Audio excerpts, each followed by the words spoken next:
primary ignition.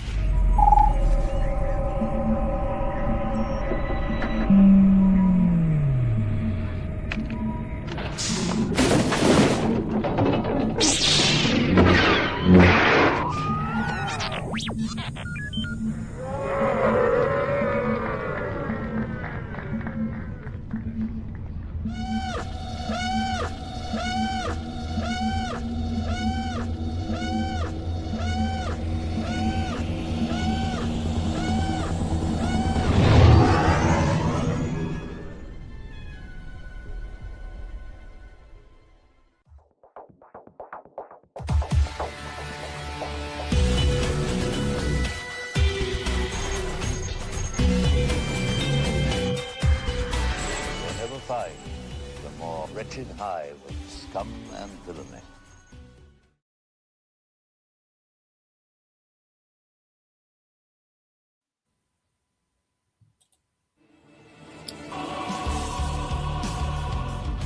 Hi, I'm Juan Davis, ILM model maker, and you're watching the Virtual Cantina.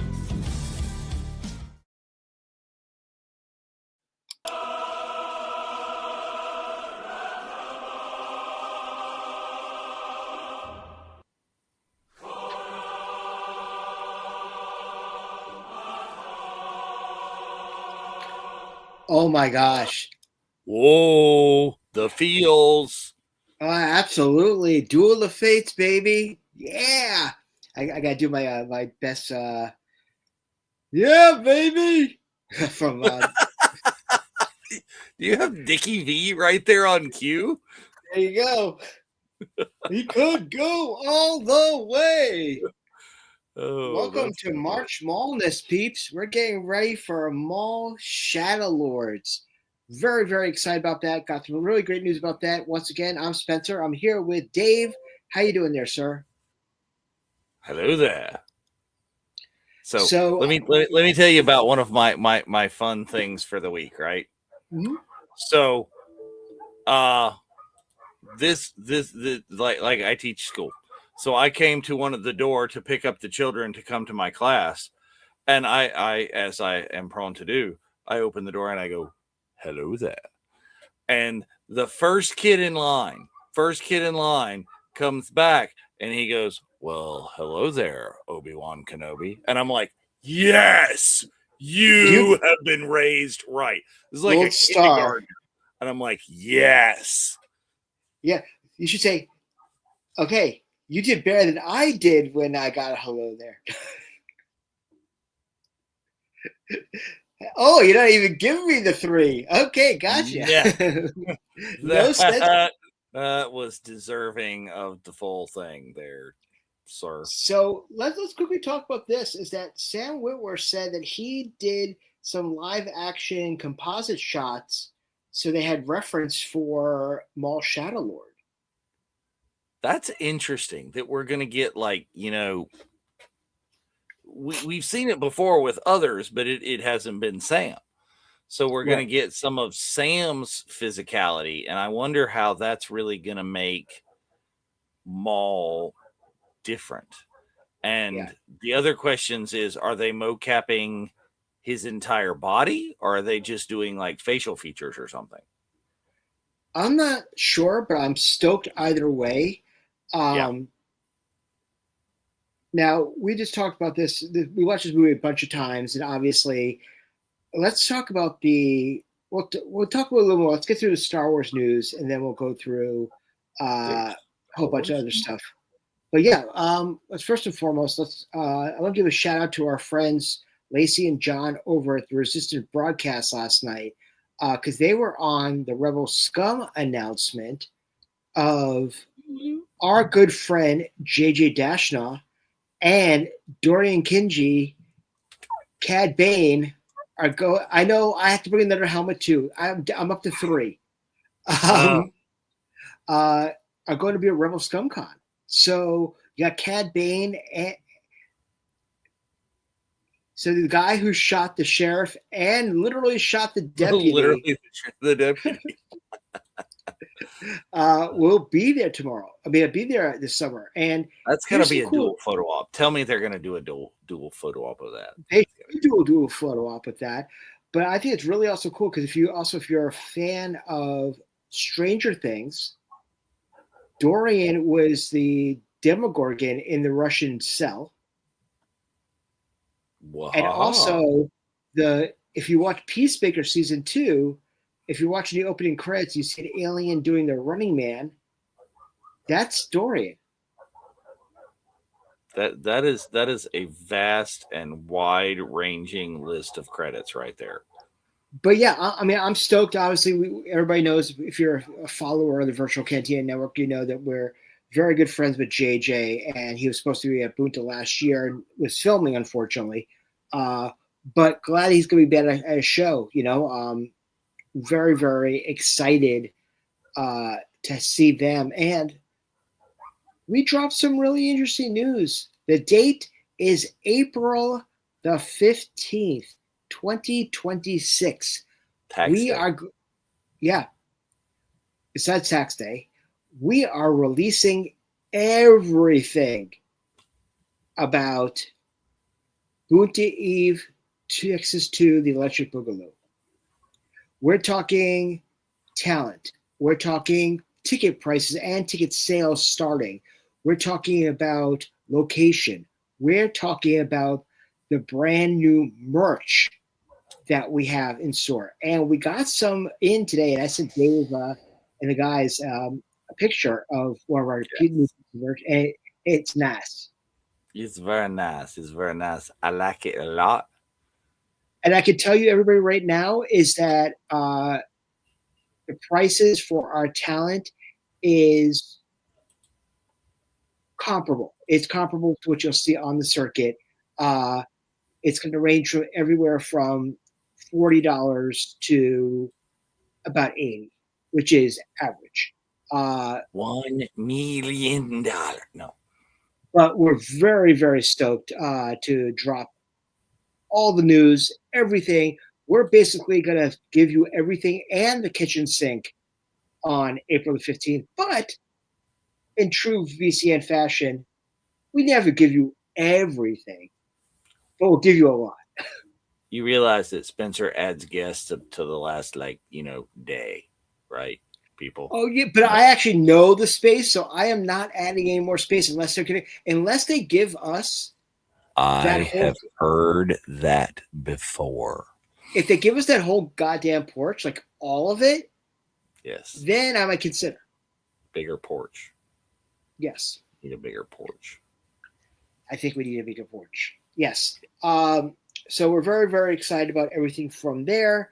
Also, I can also say that our good friends at Hyperspace Props will be part of our event. So we'll definitely have a lot to talk about with that. But yeah, so we're in the March Maulness right now. And the first time we saw Darth Maul was the trailer and the release of the double-bladed lightsaber. Dave, when you first saw that in a trailer, what was your impression? Well, number one, people out there don't understand because you're sitting in front of your, watching your YouTube on your 80-inch TV. Okay. When we saw the trailer, it was like, Cinepack, compressed, whatever. Took us all night to download, and we're watching it this big, right? So when we see that, we're like sitting there to the computer. Well, it's like this as squinty because we could actually see them. Mm-hmm. And it was just like, what the hell? Like literally, it's the Joe Rogan going crazy meme thing. It's that. It's, oh my God, what the hell just happened? Double-bladed lightsaber. Because at that point, I don't know that I had ever heard of a double-bladed lightsaber. Not EU thingy, what a it's like, yeah. And he, being the character of Darth Maul, left such an impression just from the trailer. Let's not talk about his demise in the movie, but people were going nuts when they saw that. They're like, "Oh my god, that is the coolest looking Sith imaginable." Yes. Uh, Because I mean, and we didn't have he popped up. That was him. That was it. That was the thing. We had never, none of that. It was just craziness.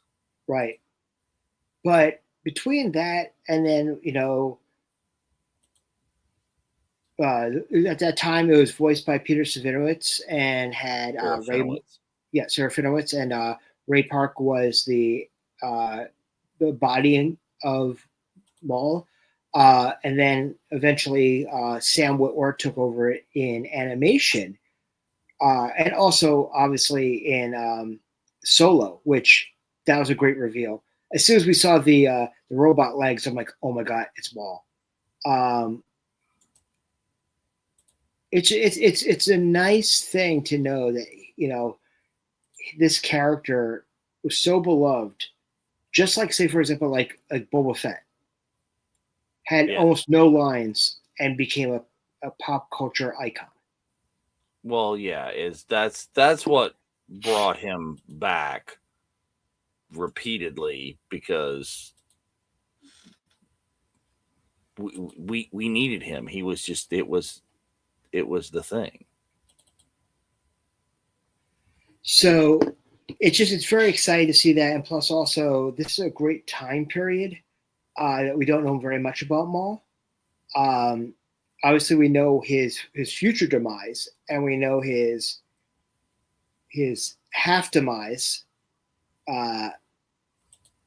So it's gonna be very exciting that we also obviously anything to do with Sam. I mean, Sam was awesome to hang with at Rebel ScumCon last year, and also pretty cool that he actually came to Bunta. That's besides the point. But no, just really, really cool.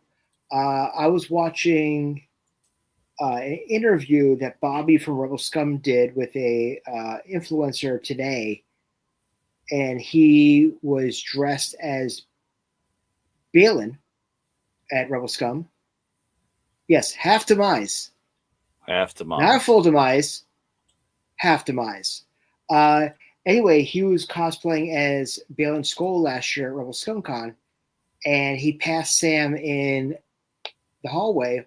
Sam stopped him, looked at him, and said, "Yeah, you're going to want to watch season 2. Bye," and kept walking. And the guy's like, "What?"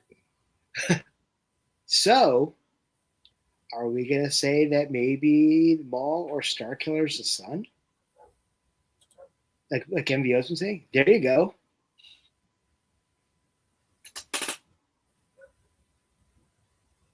Like,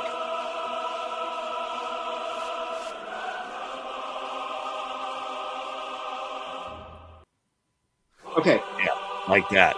Yeah, literally like that. And let's talk about that for a minute. We're going to play this sound enough that we're going to get kicked off the air. Yeah, pretty much. But let's talk about this for a minute. I'm back at home after Bunta Anaheim. You were in the room where they had a full choir performing Duel of the Fates. What was that like? Oh, my gracious. In Anaheim, when they came in, we did not know what to expect at that point. But, they bring in and, okay, I don't know. In my memory, there was smoke, right? Yes, there were smoke effects, and I don't know if that actually happened or not. Maybe there was smoke. It did. I saw the video. Yeah. Okay. It felt like there was smoke, so I'm like, ooh, and it's like what's happening? So I don't know. It was cool. It was amazing, and we're just all. It was almost like the moment when we saw the double blades in the trailer, but it was just wow. I was like that when I watched like the recaps before I left for Italy. I'm like texting you guys. I'm like, oh man. Oh yeah. But Yes, this movie, it got a bad rap initially, but in time, it has actually become a cult favorite. Yeah, I mean, people love this movie now. People forget the haters. The haters. I mean, come on. As But Seth Rogen did. yeah, it's that. But it's also very exciting, especially considering also as well, if you figure, one, we watched Fanboys a couple of weeks ago, and the cast of Fanboys will be at Rebel ScumCon. And you too, right now, actually can get our Friends Will Let Friends Hawk the Trek t-shirt on sale 35% off on our TeePublic store right now. Woo-hoo. And I can tell you right now as well, and it's a little bit of a hint, but it's not giving too much of an information. There is at least 2 other shirts on our TeePublic currently that directly go to Bunta guests. I think you know which 2. I know because you designed them. You designed them both. Oh, did I do both of them? It's like I can think of one that I know because I have a hat. Well, somehow you did. You got it now? Yeah. So yeah, for Bunta, we're gonna have at least 2 shirts for the actors. We're gonna be at Bunta, which we're very, very excited about.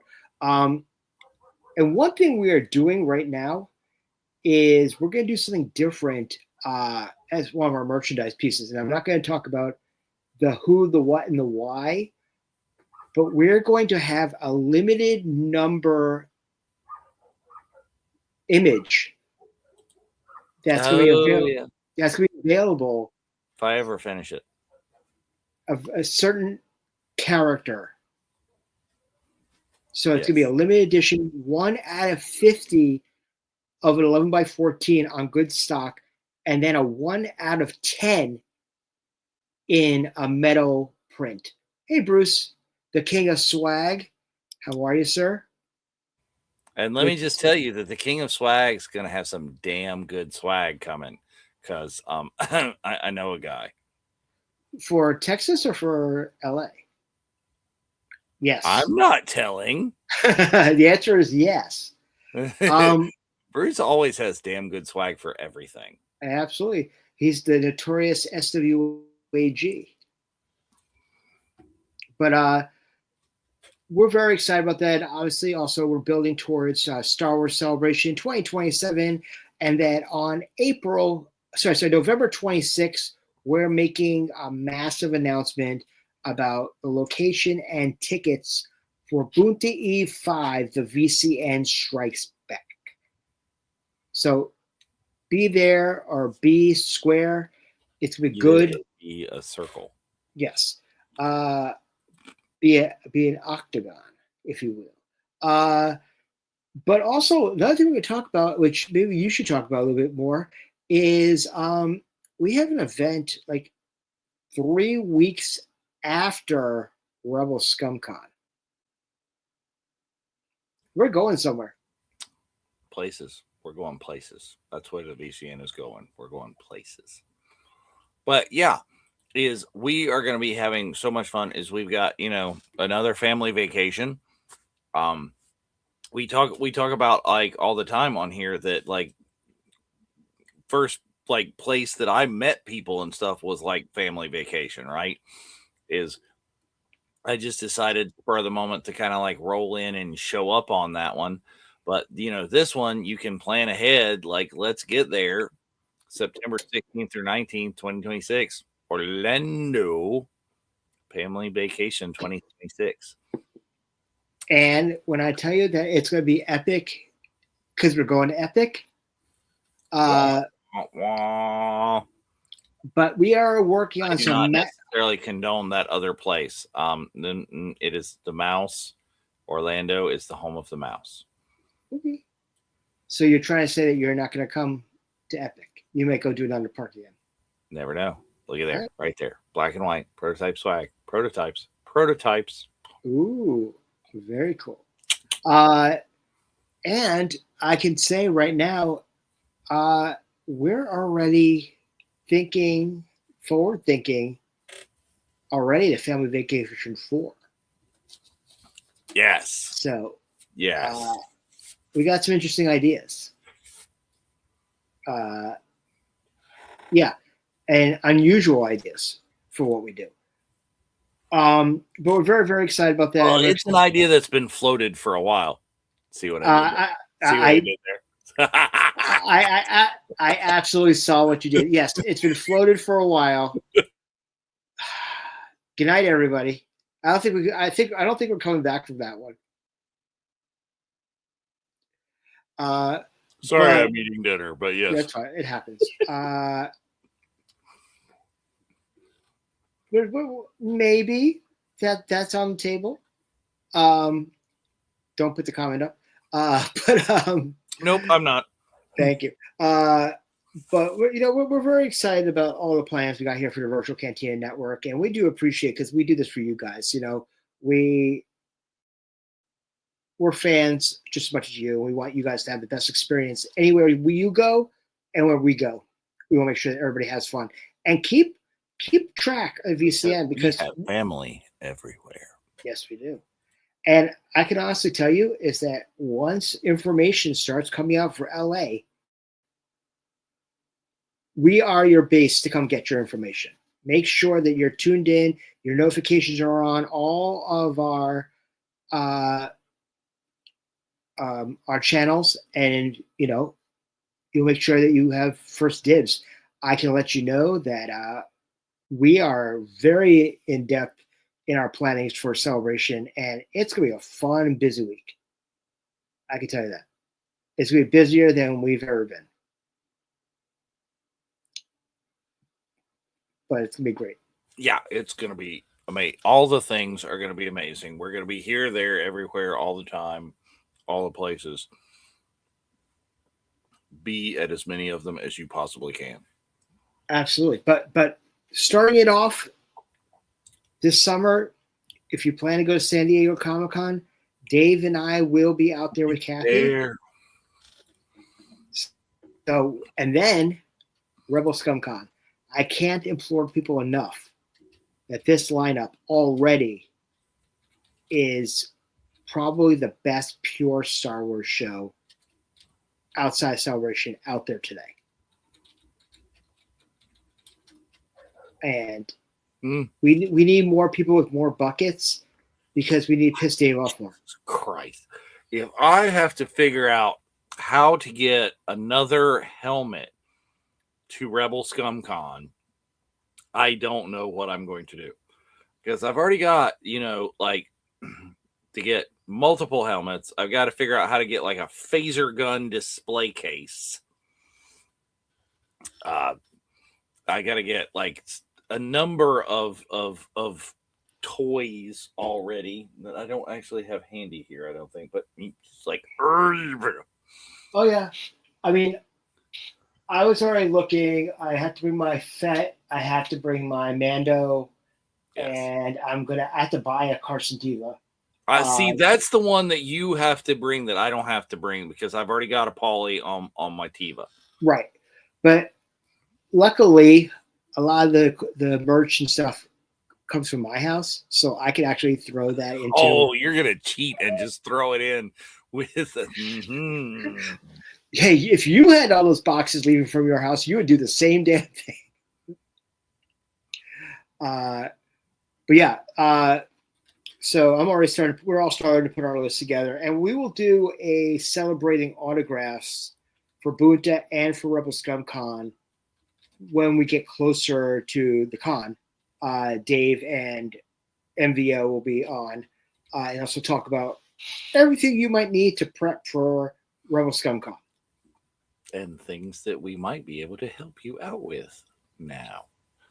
Oh yes. and also, especially to help your autographs, things that we are making available for you at our merchandise stand to help your art drafting system. Well, that's what I was talking about. Exactly. We might actually. I got another idea. I'll tell you like off air. Remind me after. Actually, why don't you write a note next to you? Because knowing my brain, we had pumpkin seeds going through my head, and I might not remember. Yes, that. Yes. But please make sure that you have your Disney Plus machines all queued up to the Phantom Menace episode 1, which will be starting in the next 3-4 minutes or so. I also want to give a quick shout out to Nick, codename Fulcrum. Yes. Who did a great promo for Bunta. So I want to thank him in particular, but I also want to thank all the great influencers out there like Gabe's Empire, also the Resistance broadcast, Star Wars stuff, General Kenobi's bunker, Appetite for Collectibles. Thank you so much for sharing our posts and for helping us out, because you guys are helping us get the word out. Also, I'd say Will Diamond, Will the Force as well. But Nick did a special Instagram reel today for Bunta, which was greatly, greatly, greatly appreciated. It just helps us do what we do best. Yeah. But other than that, what else is going on with you, Dave? Oh! I watched the Muppets. Yes, I have not watched the Muppets yet. It's been crazy. Worth it. And also, watched last night the reboot of Scrubs. Oh yeah. Very, very good. But what's been going on with you? All the things. You know, I'm dadding, I'm FFAing, I'm lacrossing, I'm doing the things all over the place. But also, you know, been trying to hit a lot of the Oscar nominated movies, right? Mm-hmm. Is checking out all of those and watching as many that are available for streaming as possible, because we've got coming up on the Unifying Force is we are going to be doing an Oscar kind of preview on our first March show, where you will get to see Kat Geo and I completely and totally argue over them already, because some of the ones that we have watched, we do not agree on in the slightest. So tune in and get ready for that. And if you want to, you know, be able to be in the chats and have an opinion, like watch as many of those Oscar nominated films as is possible. Now, here's something else that is very interesting that Lacey brought up last night. There will be a stunt award. So we need JJ to be nominated for Mandalorian and Grogu. Yeah, I mean, that would be cool, because that would be the inaugural one. That's when that's going to happen. Yeah, it's the first Oscar one. Category Best Stunt Design, which, you know, JJ as a stunt coordinator, I would assume would be a primary for that. JJ and maybe even Lateef, because they won the Emmy together. So will officially debut at the 100th Academy Awards in 28 for films released in 27. So no, not for Mando and Grogu. Okay, not Starfighter, baby. Yes. So would you say Tom Cruise will be nominated for Starfighter?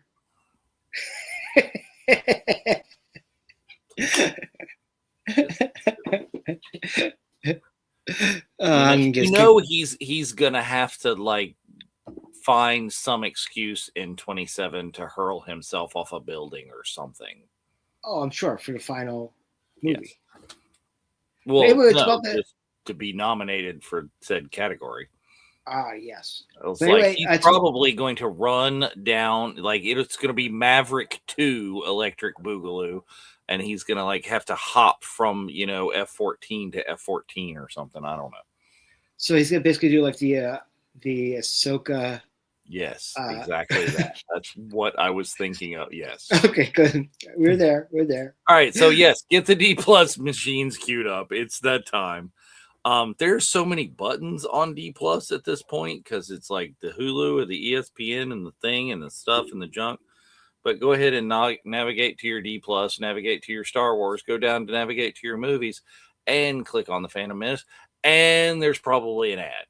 So get past the ad, hit your skip or whatever, get to the 20th Century Fox logo and press pause. Did everybody just hear that? He said it's okay to hit skip.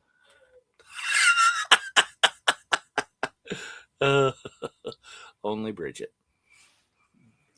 Bridget, we don't condone violence. We don't on that. So, anywho, who, what, where, how? All right. TC. So here we go. What's going on? Where was that? We're gonna get the countdown. Sort of, kind of. Right. Hold on. Meow? Wait. No, not right. Meow. Bruce, right. Is TC appearing on Booster soon? Do you mean TC like Mace Windu what? TC Carson? I thought he meant TC, the guy that flies the helicopter. Oh.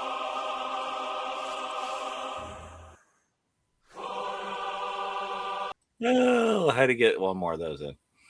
All right. 10-second countdown. Here we go. Yeah.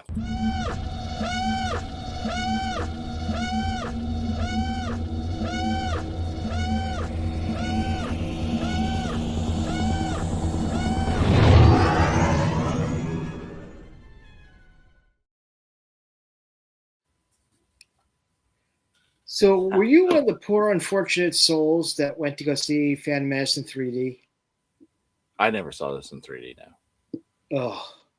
But now I'm singing Poor Unfortunate Souls in my head. I know and that. It stuck, so thank you for that. But did you see, I don't know, you're probably too busy, but did you see the other day one of my thing I was grateful for the other day? Actually, day 70. Phenomena. Yep. Today was a Rickroll. Dun, dun, dun, dun, dun, dun, dun, dun, dun, dun. Dun, dun, dun, dun, dun. Wait a minute. Oh, I pressed Force Awakens. You're watching the wrong movie again. I was like, wait a minute, Luke Skywalker you're not watching Firefly? Luke Skywalker vanished. Wait. Speaking of Firefly, that would have been a trick if Luke Skywalker had vanished in the Phantom Menace. Right. So speaking of Firefly, what's up with those like videos of the cast like hanging out? Is it for what they're doing over at AwesomeCon? It's possible. I'm thinking, AwesomeCon. There's going to be a live version of the podcast. As you know, once we were spacemen. We were once spacemen. I don't know, but everybody's got a podcast. Everybody's got a podcast. That's the thing. So see, we were podcasting when people needed a podcast. We were podcasting before podcasting was cool. Yes, and then everybody, and then Firefly, and then everybody got Oprah'd. Yes, but are you thinking about we're still completely we're claiming responsibility for the Rebels podcast. Oh yeah, we flat out told we flat out told their producers that.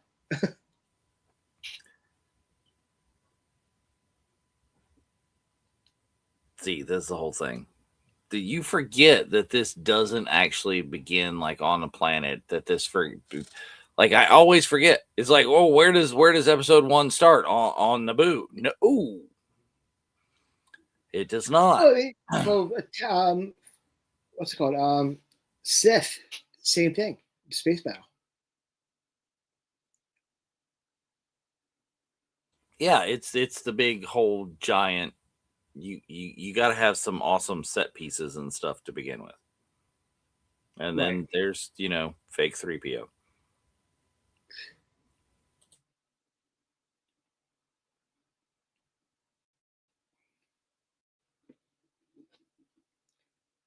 And what I also love about these scenes is we see Jedi powers that we never see again.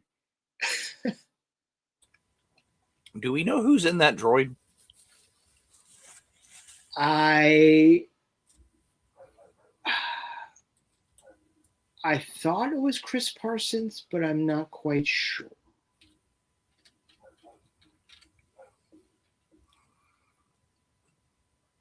So when they announced TC-14 Phantom Menace is TC-14 is voiced by Scottish actress Lindsay Duncan and physically portrayed by puppeteer / actor John Fensom. Oh, interesting. Yeah. So I also thought it was very interesting when they made the choice, because when Ewan was chosen to play Obi-Wan, his claim to fame at that time was Trainspotting, which was a big indie film for that time. Yes. He had not done anything, and he even said he was content with being an indie actor until he got the call for Star Wars. Well, he said it's a big interview that he's done on the Graham Norton show. He's been on there forever. It's like Graham Norton asked him, it's like, oh, when you did Star Wars, you went from being famous to being famous. You mean that's fucking Obi-Wan Kenobi? Right, exactly. And but Ewan says, well, at that point, I mean, I don't know how much that affected my life, because I already thought I was famous. It's like, I'm over here being famous. And so. Would you say that he's infamous? Sorry, I watched Three Amigos the other night. This is bad pun night on the Virtual Cantina Watch-Along. Yeah, well, you came close to Garthing me again tonight, so. I made it. You did make it. Skin of my teeth. Uh-oh. No. They're shoot. No. That was never good. Dioxide. Uh-oh. Hold your breath. Don't they have like little rebreathers? Don't they use rebreathers like in 20 minutes? Yep. Anyway, why don't they put them in now? Because they're holding their breath. And give it up to our good friend, Mr. Matt Wood, for the voices of Roger Rogers, the Roger Rabbit. Roger Rabbit. That's him. Did you give one patches? Very few of those left. Did you give Matt one? I did not. I don't think I had one then. Boom. Uh-oh. Never can encounter the Jedi Knight. Mm-hmm. Uh-oh. Droidicas. Created by Hal Hickel. VCN Hall of Famer Hal Hickel. Absolutely. One thing I'm very, very excited about, and Dave saw it, is we got a very nice new toy for our booth at Rebel ScumCon. After Dave takes a bite, he can attest to that. Yes. Thank you, Chuck Norris. That's going to be cool. Yeah. Okay. I still want Qui-Gon Jinn, after he does this, to turn around and says, "Hi, I'm Qui-Gon Jinn, and you're watching the Disney Channel." Disney Channel. Oh, here it is. Here it comes. Force power. We never ever see it ever again. Yep. 3, Speed Racer. 2, 1. It's like, why do they never do that? Did you see the person who cosplayed the Droideka in Japan? Yeah, doing the little barrel rolls down there. Yeah. I actually sent that video to Hal, and he was going nuts because he never thought he'd ever see anybody ever cosplay a Droideka.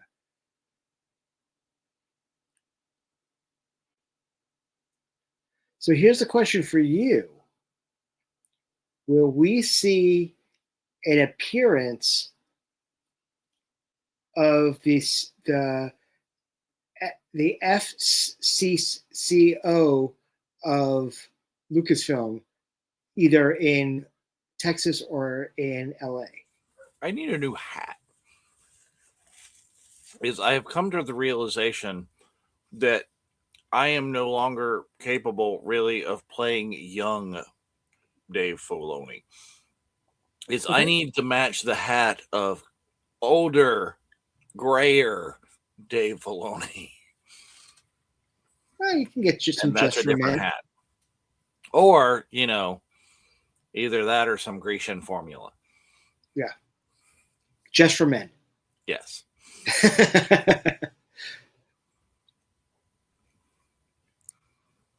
But do you think sometime in the next year there might be an appearance of the faux one? Oh, I'm okay. Here's a preview, people. I don't think I cannot wear the hat in the San Diego airport again. I think that has to be done. Oh, yes. I don't think I cannot. I think that's just a requirement at this point. I think that when we were walking around the city, you should be wearing that hat.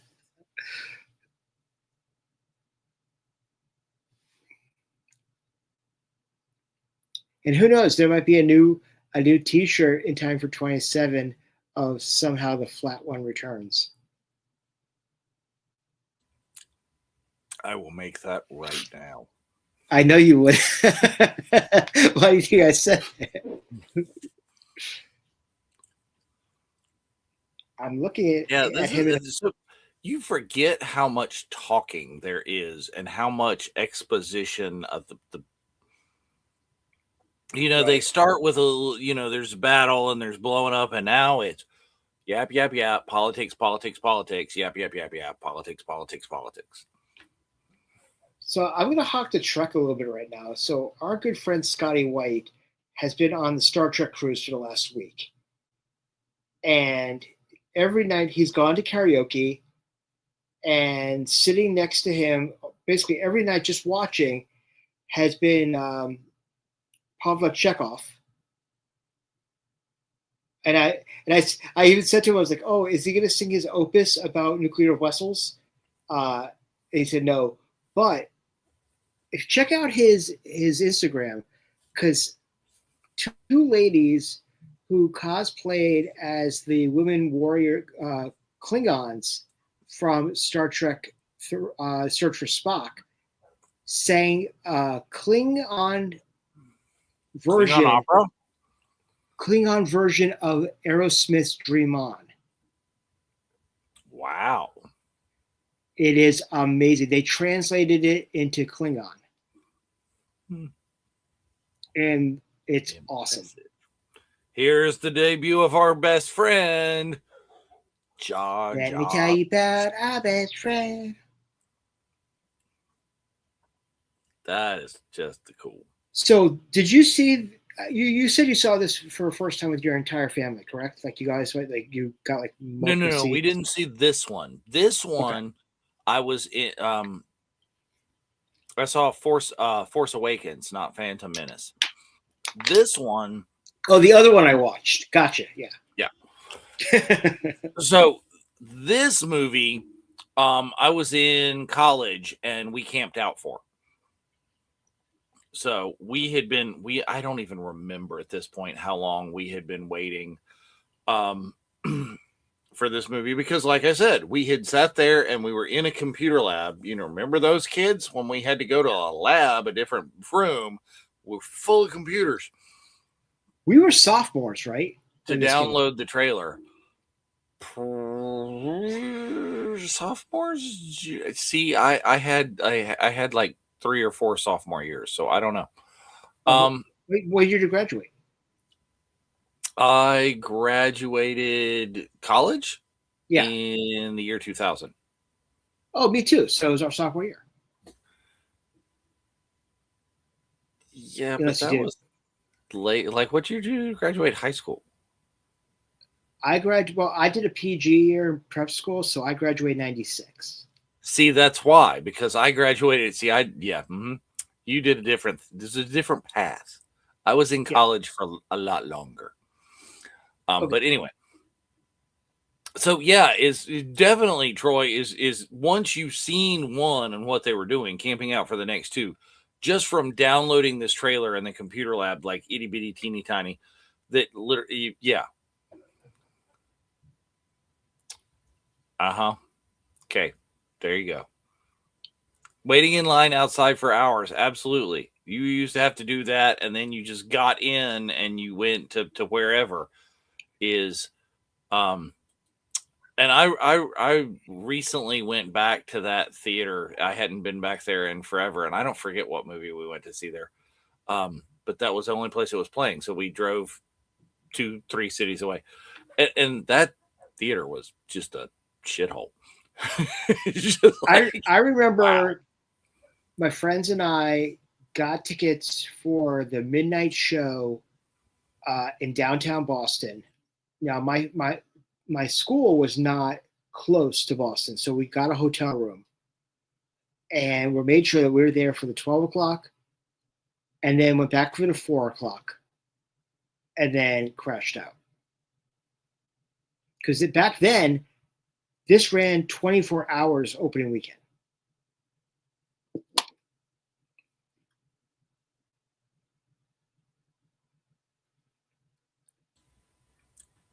It did not here, but I do think it was a midnight showing.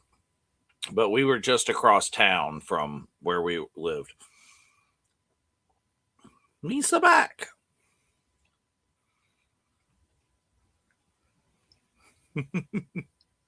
So obviously you had a lasting impression of Jar Jar when you brought your girls to see it. Yes. But what was Jar Jar? What was your opinion of Jar Jar when you went the first time to see it? I don't think I didn't have the hate, right? Mm-hmm. No, see, Lonnie, exactly what he's talking about. Anybody a jerk back then and hated on this movie. Didn't appreciate it to a kid and saw it through the eyes. Like, I appreciate Jar Jar more, but I did have younger brothers at the time who saw this. Like, I've had the Jar Jar life-size cardboard cutout from the Walmart toy display since it came out. Mm-hmm. I've got that. That's in my classroom at school right now. He holds my objectives. Today in art, I can. Jar Jar holds that. Nice. But I didn't appreciate him as much as I do now after seeing him through the eyes of my children. But you know, I would say that I was as well until, and I give a lot of credit to MVO on this. Mm-hmm. Is when I saw the love that Ahmed got at Celebration 19 Chicago for his first con back, I actually legitimately said to myself, I need to get over myself and realize that the parents that were going to Celebration to see him now were the kids of the prequels, that the generation had moved on. So see, Lonnie makes an excellent point. Jar Jar is the new Ewoks. Yep. And then I went home and watched it, all three of them again, with new eyes. Yeah.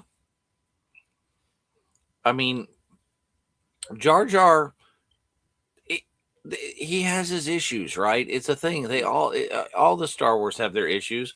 Like, if you think that, you didn't need this comedy relief character, have you met C-3PO? Hello. Right. Jar Jar is also JC's favorite character. And Jar Jar is a technological marvel. Mm-hmm. I mean, this is the first completely CGI main character in a movie. And if you watch him even today, in my opinion, in today's technology, damn it, the CGI holds up better than Scorpion King for damn sure. But like a lot of things. Oh yeah, Scorpion King. I'll put up if you remember the stained glass window from Young Sherlock Holmes. Yep. See that Sherry saw it with the kid right there. And it was Star Wars. We weren't supposed to have any more Star Wars, and we got more Star Wars. Damn it. It was, yes. Oh, we forgot to say the line from Fanboys. What if this movie sucks? Well, see, what Lonnie is talking right there, I had no idea OT adults were hating ROT Return of the Jedi, is that they hated the Ewok. Well, like that's the clerks conversation. It's like, Yep. what? Empire's got the greatest. It ends on such a down note. It's like real life. All Jedi had was a bunch of Muppets. Right? Well, if you remember also when Harrison signed on for Force Awakens, one of the questions he asked is, please tell me there's no Ewoks. Yes. There should have been Ewoks. That would, yeah. And George was giving us more of our favorite universe. Grateful for that. Yeah.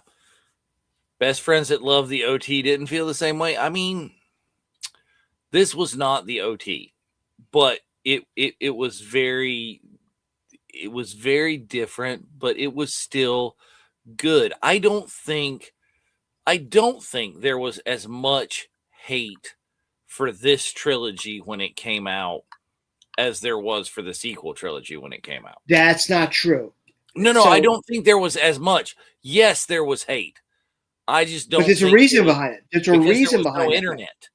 That's No, there why. was internet. There was internet. Well, it was It was like AOL typing chat rooms. shit, but yes, It was AOL chat rooms at that time.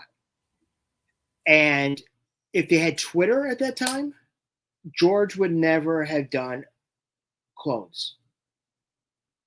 But the hate back then, after this movie came out, they actually said George has lost his touch. George should sell the project because he doesn't know his own property anymore. And just give it to Disney. That was three things that were actually said. Foreshadowing, I know. But well, I at do that remember time- they did to Ahmad what they did to Kelly Marie Tran. yeah. And Jake. I mean, Jake Lloyd, I mean, there was that picture a couple months ago with him having lunch with Daniel Logan, which was great to see Jake. And of course, there was a bunch of people saying, oh, so when's it going to be a celebration? I was like, dude, we just finally get a picture of him. Don't get me wrong, I'll look at his autograph. But the internet back at that time was literally AOL chat rooms and,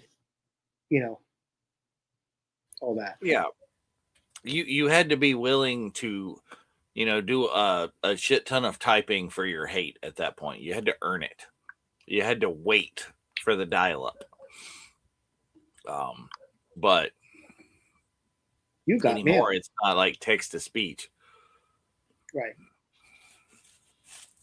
or speech to text, whatever it is. That too. So I've been watching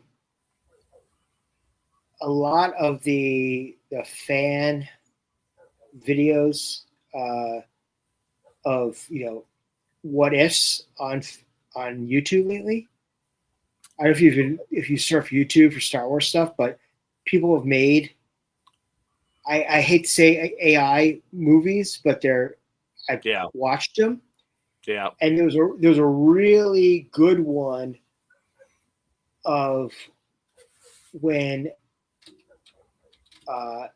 after Padme's funeral, Palpatine says to Vader, "Where would you like to set up your home? Would you like me to give you Naboo?" Just because of the sentimental reasons. And he actually said, "No, I want the place where I came alive. I want Mustafar." Which is So yeah, cool. that's very like Hayden and Obi-Wan. Yeah. It's like, you didn't kill Anakin Skywalker. I did. And I have that on my Black Series bucket. First time Hayden ever did 3 colors. And he looked at me, he's like, "You really want me to do 3 colors?" I'm like, "Yep." Absolutely. Yeah, see right there. It's so good. That's just the thing. And there's also another one of I saw a video of when Vader goes to Padme, her tomb. I want to know what these people are doing to get such, to get Star Wars characters out of AI. It's like, what do they got to do? Because every time I ask Star Wars just to give me a goofy picture or something, and I say the word Star Wars, it's like, nah, AI can't do that. You get a picture of Snuffleupagus. Yeah.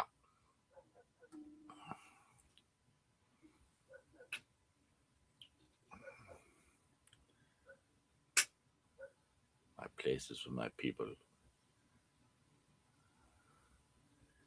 Oh, that's so cool. All the things. Look at all the fake Padmes. Like, what was the casting? It's like, let's find every actress that looks like Natalie Portman. So like, Sophia I wonder, Coppola did they literally go back to the people who tried out for the role that didn't get it and go, hey, would ya? I seen an 8x10 of that scene signed by Keira Knightley and Natalie, which I thought was awesome. And aren't there like two others that are like pretty identical too that are in there? The other hand. So there's Sophia Coppola. Mm-hmm. Yeah, there you go. And I know her first name is Carol, but she plays Rabe.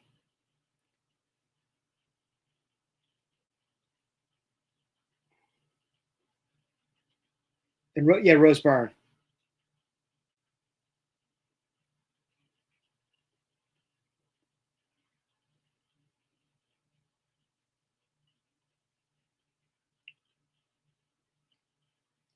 Who's her stepson was in Mandalorian, Rose Byrne's stepson, Jake Carnival. You remember the scoundrel Mandalorian that shot Fennec Shand? That turned on her? Mm-hmm. That's Rose Byrne's, because Bobby Cannavale, who played, if you go to Ant-Man, he was the cop that was married to Judy Greer's character, who was Scott Lang's ex-wife. That's his father. So their family is in Star Wars as well. Oh, Jeff. You're watching. I know you're in the chats. You think we haven't played the sound clip repeatedly? Oh, yeah.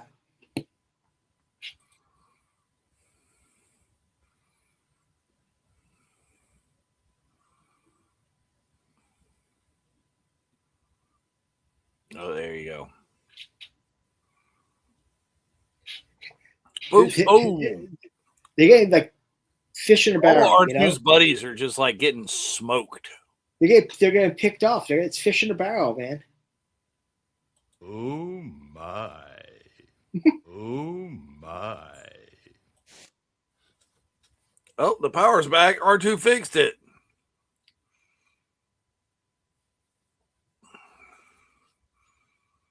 All right, and now we're just like gonna like zip along and throw him to the wolves. He's gonna fly off the back of the ship or something. Mm-hmm.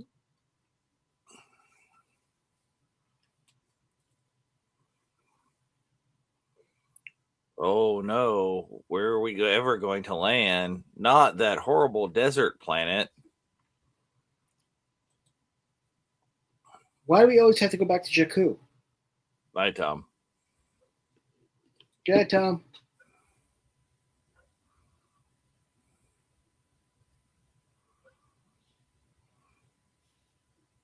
Say goodnight, Gracie. Mm-hmm. Good night, John Boy.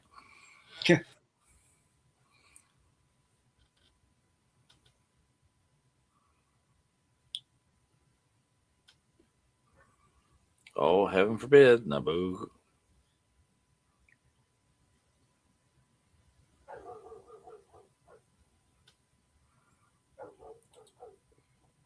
Oh no. Uh-oh, there it is. That's the first time we see him. And they both always have that shot on their table. That's cool.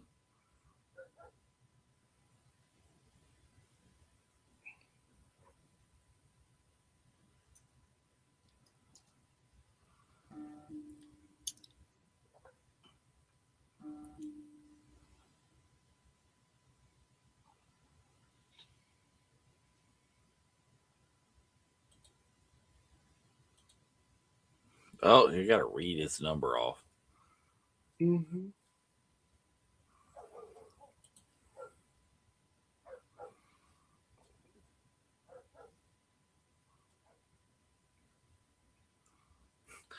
Don't you? I mean, Okay, like, I got to shoot. look, I got you just told me that I got to go clean the droid.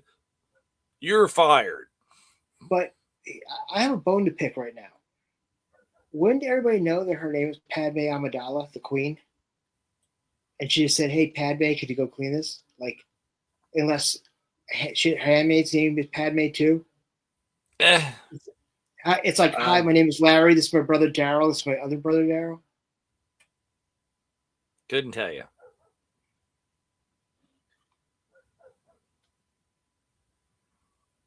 Yeah, she actually knows what the other species that on her planet is. There you go. The second lab showed up. No, now there are two of them.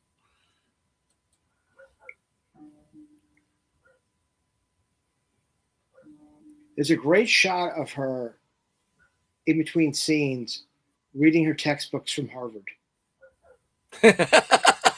You go, Lonnie. Could be a common like Jennifer in the 90s. You're Padme. Oh, it's Padme C, not oh, that's Padme A, and that's Padme C. That's Padme M over there. Was maybe the parents were in the hospital and the doctor went Oprah on them, and your name is Padme, and your name is Padme.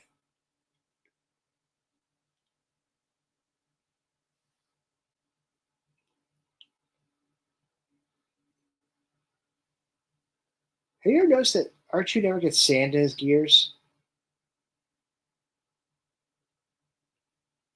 But Dot Matrix did in Spaceballs. But it's rough and it's coarse and it gets everywhere. Exactly.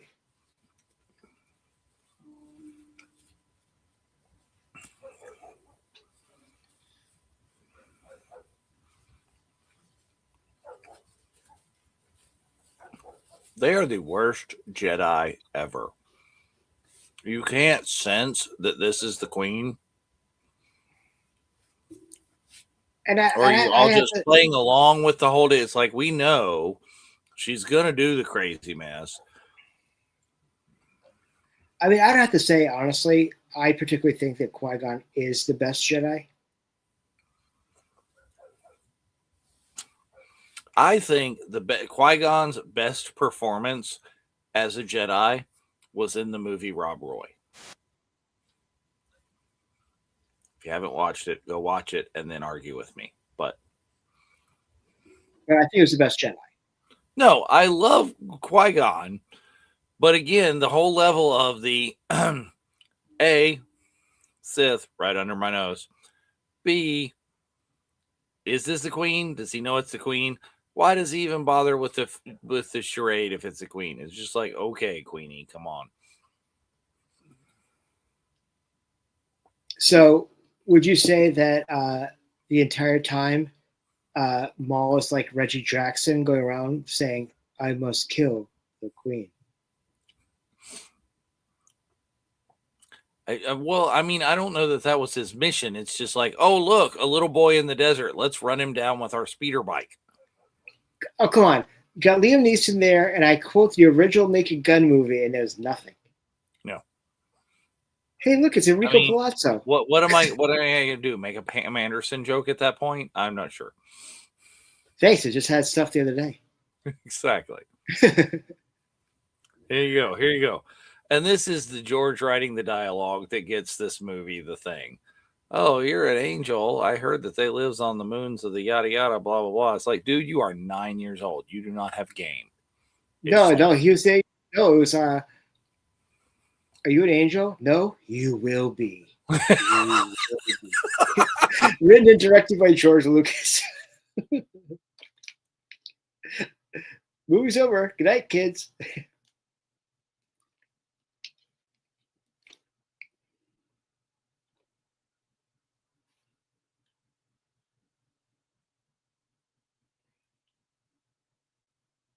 I'm a person, and my name's Anakin, bitch. How do you not understand slavery there, Padme? Fire spray. Yeah, how do you not understand fire spray? There you go. Hit the nose.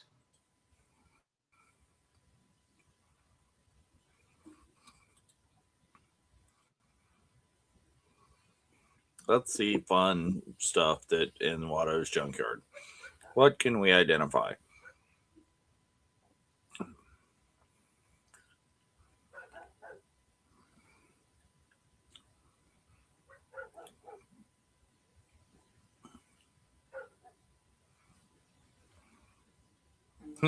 He's like, oh, I can't use what? I can't use the force.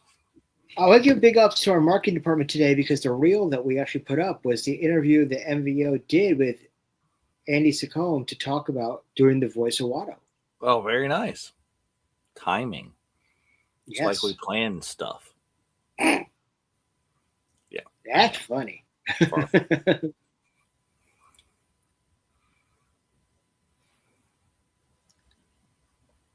Uh-oh. Yep. Exactly, Troy. Exactly.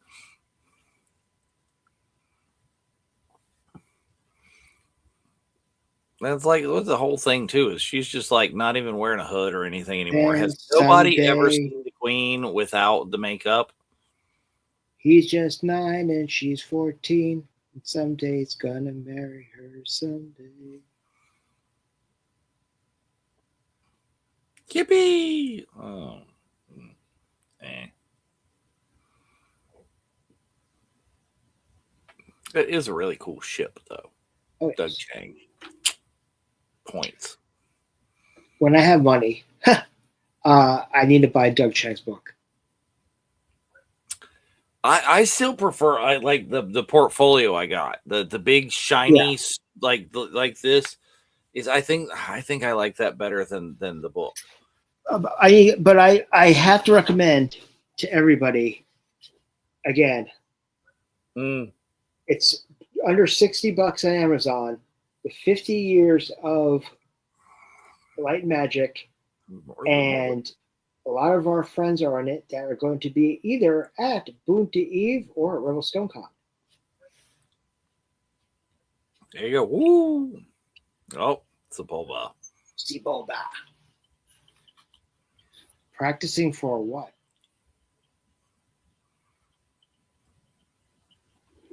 Oh. Uh-oh. Oh, practicing. Yes, I'm practicing the song. Yes.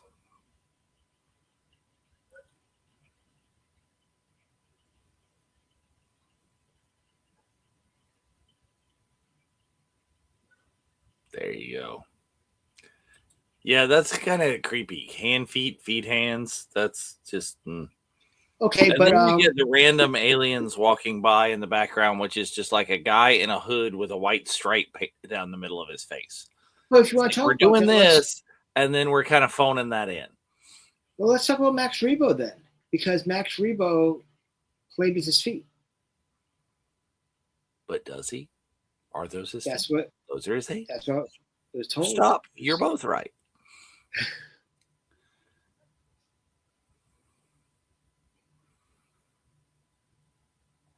And Ewan with the little pony knob in this is it's just fun.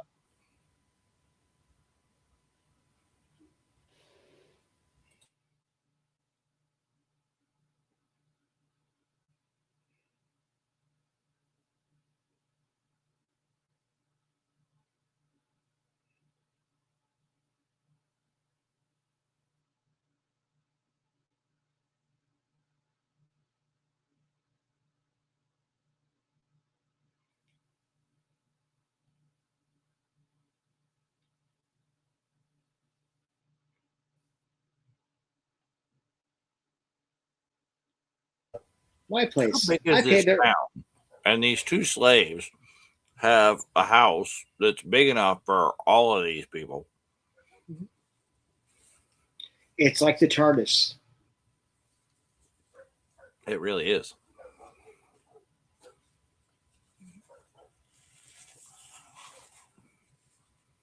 I mean, this place is bigger than, Lars and Baru's. Mm-hmm.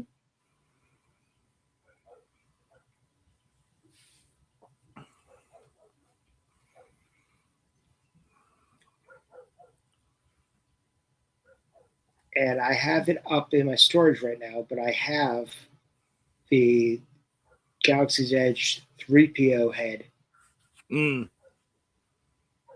that Oh yeah, you that, could. that comes that you can take the casings off of and have it like this. Yep, which I would get to get the casing signed by Anthony. Yes.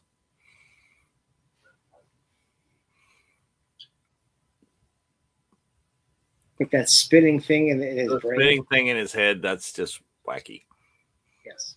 And look at all don't some of these little critters, that little, like, it looks like a little Kachina doll or something. Doesn't something very similar to that show up on Andor in Luthen's shop?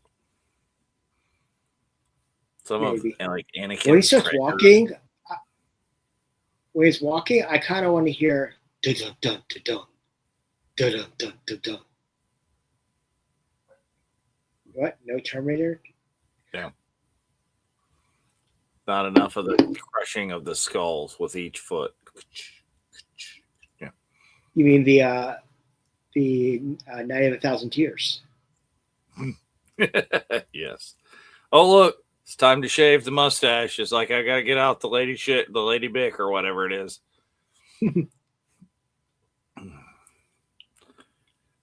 Gillette, the best a Jedi can get. Yes. And that's still really like this CG is really not that bad still. Even like these huge scenes of Coruscant and everything, it's like this would still. Why has CG gone downhill since this time? Since like this and Jurassic Park, it's in the toilet. Yeah, right there, Troy, is like, yeah, bad. People, everybody has their own opinions on the thing, and you need to stop forcing your opinion on everybody else. It's like, okay, you didn't like it, fine. You loved it, also good. Whatever. Listen, that's what we're all about here at VCN, is loving Star Wars in whatever capacity you love it. We don't have to like everything, but we're all adults at the same time. So everybody has an entry point. Yes. Whoever's going to say their entry point is the best. Nobody is wrong unless you like The Last Jedi.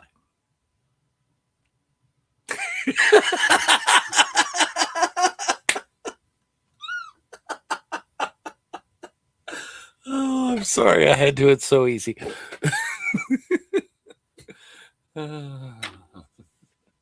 Really? Yeah, that's right. It's like, oh, it's not even concealing the little lightsaber under the robes. It's like, I saw your laser sword.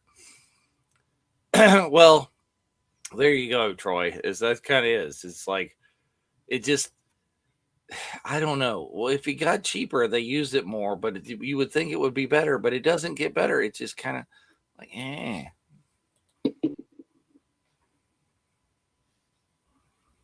No, I'm not here to free slaves. I'm here to get a part for my spaceship, and that's it.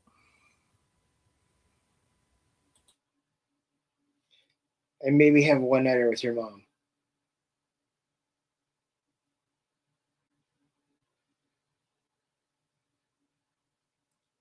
You can't tell me that didn't happen.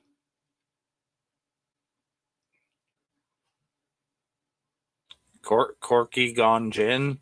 What? Yeah, yes, absolutely. Skywalker.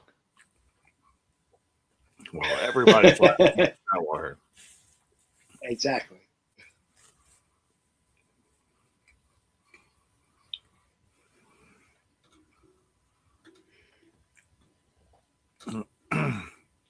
Yay, boot to Eve.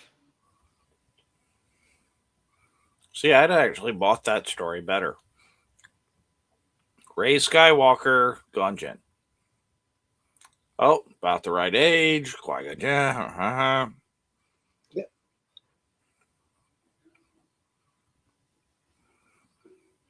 Well, it's like if you read the books or like the Harry Potter books, and before they put in Deathly Hallows, one storyline that they completely left out. Qui-Gon Jinn talks, was the fact that there was another child born at the same time as Harry that could have very easily been the chosen one, and Harry was tapped wrongly. Mm. The storyline was actually Neville was actually born around the same time as Harry. And the only artifice of that still like rings true is that Neville could, produce the sword of Godric Gryffindor. As Harry did too. Yep, makes sense. And yeah, Sherry, you're right. Is there's still a lot of like things that are real in there, and it got crazy. Like, well, this one, like for example, the coming up very soon at the pod race is all the Q-tips. Which Kentucky has 6 of them. Yeah, all the Q-tips from the arena. Designed by Mr. Lauren Peterson.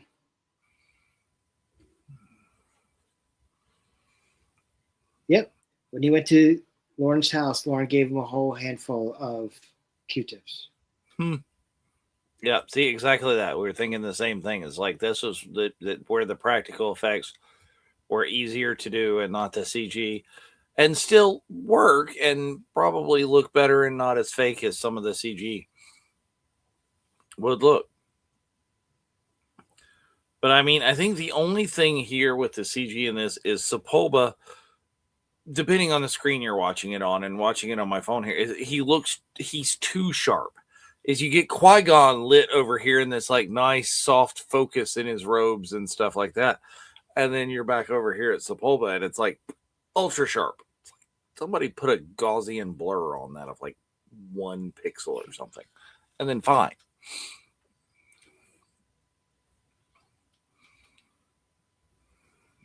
I love me some ILM documentaries. Like one of the original ones, like we watched and studied in school. I don't know. I might have been in middle school learning about stuff. Is Temple of Doom. Where they're like make these whole like the mine cart scene, and just how they did that's crazy. So I know we haven't announced the what and the how. We won't be doing it for a couple of months now. And Lonnie's saying that you love an ILM docuseries, is that we're in talks right now that Dave might be hosting an ILM-based panel in Rebel Scum. Which you're very excited about that one. I am, and you keep shifting to me when I had like taken a bite. I know. Okay. This is the afterglow. Super excited about it, and super excited about some of the potential guests for that. And I got so much research to do and so many questions to ask, and wow, it's gonna be fun. I mean, you've been having some really good conversations with one of our guests. Yes, absolutely. I mean, you've seen only like some of the copies. They're like email threads a go. But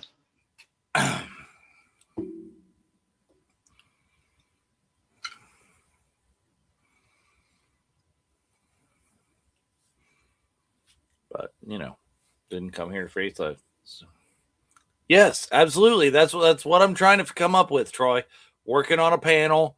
I got some leads. We're making some things happen. It's going to be fun. Okay, there's my favorite Star Wars character, Kitster. Favorite Star Wars character. All right, the little girl in the background, is that a Lucas? The one with the braces talking next to Baby Greedo is Cade Lucas. Yeah, that's what I said.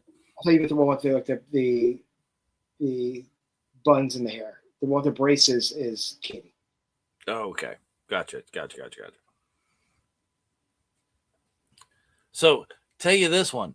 This is how into my family was into. We didn't all see this together, but how into the Phantom Menace.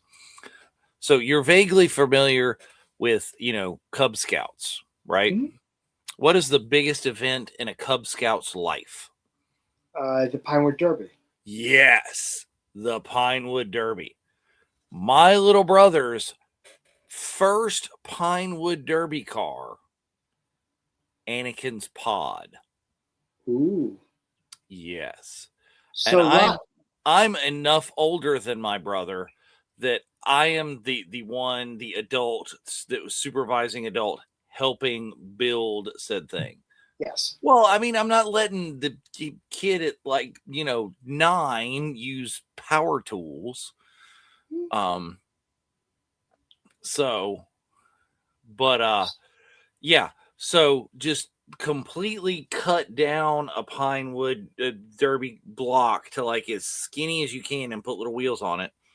But then on top of that, you have suspended the two dowel rods or whatever, the round with the engines, and put the little things on it, and then some sort of stiff wire or something that goes from those pods that suspends above the car and above the track, the little shaped pod thing. I don't remember how in hell we made that. I don't even It's amazing. know.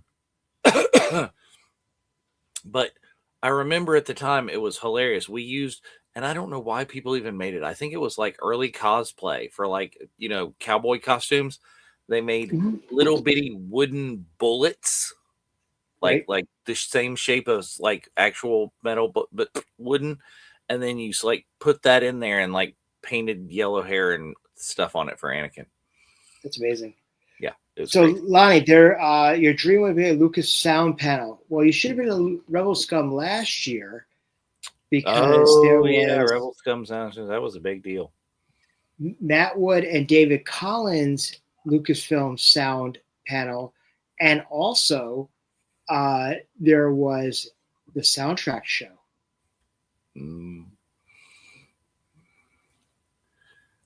So yes, there would be pictures, but those would have been on film and prints. So who on earth knows where those would be at this point?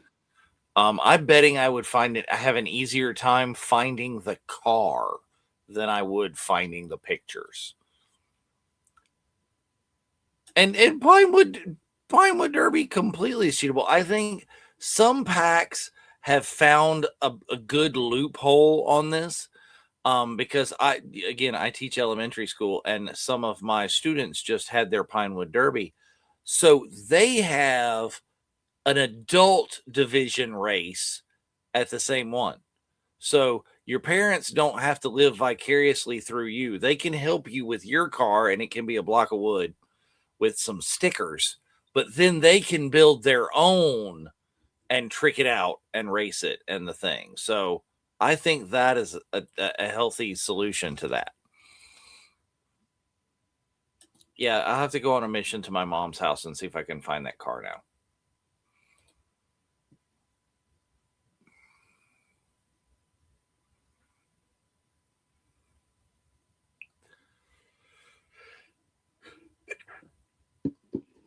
Before the sun's set.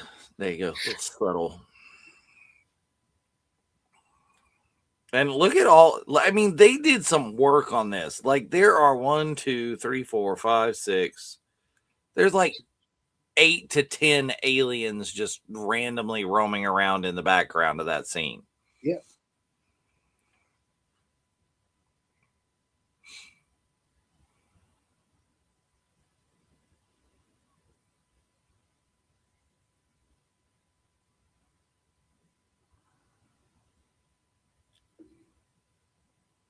There you go. I'm going to bet.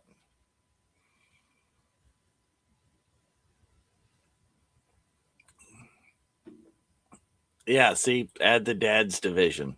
It keeps it a little bit, from getting crazy. Right.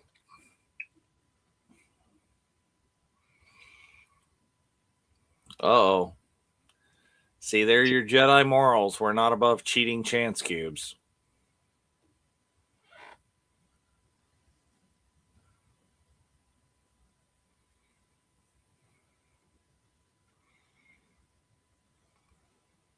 Like what? Jar Jar with the big smile.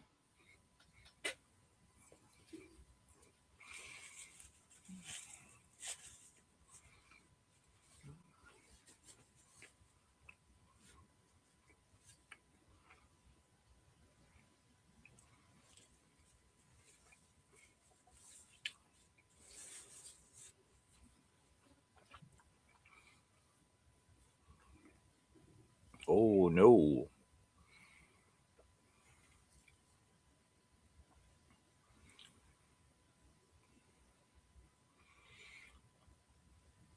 Yeah, sitting there looking at the shape of that thing now, and I'm like, how that crap did we make that out of wood?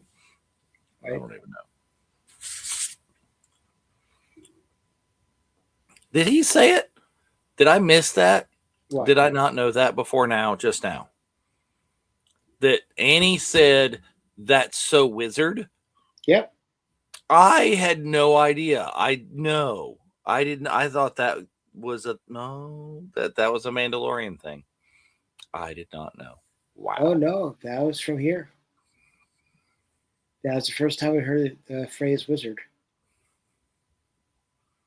Welcome to Bunta Eve. Okay, what can we talk about? What do we want to say?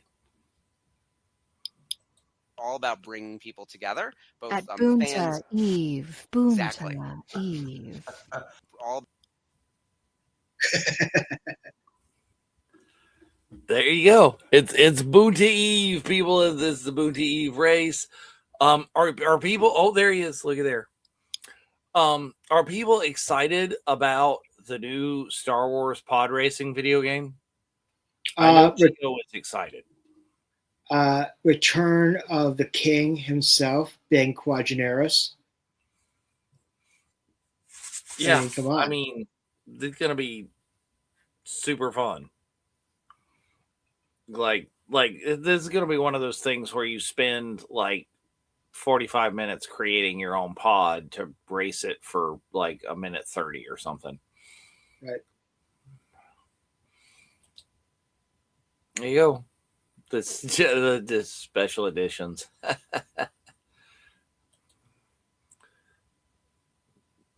There we go. Well, we This talked always about a reminds lot. me of, like, do you remember Hanna-Barbera's Wacky Racers? Oh my God, yes. When you had like a So much reminds me of that. Smiley and Muttley. Yeah. You know. A local boy. Anakin Skywalker. Look, Q-tips. And that was voiced by Greg Props from Whose Line Is It Anyway? 3PO with the big old flag. Yeah, I was just saying that. Oh.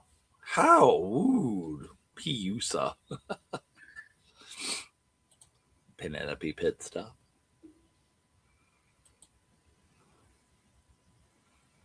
Yeah. I'm just going to jump behind these two giant jet engines and crank it up.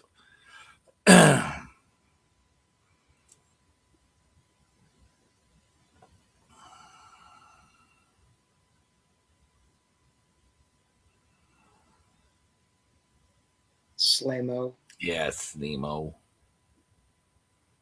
No, Poodoo.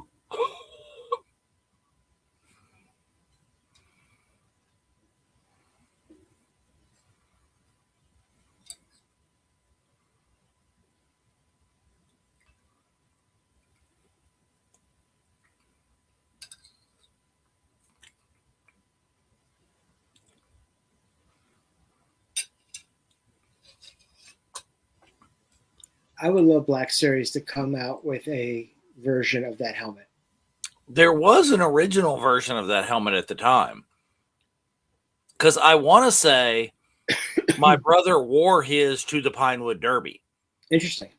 I swear that happened, and that's not in my mind. Hey, look, Matt Wood. All right, now we're on eBay.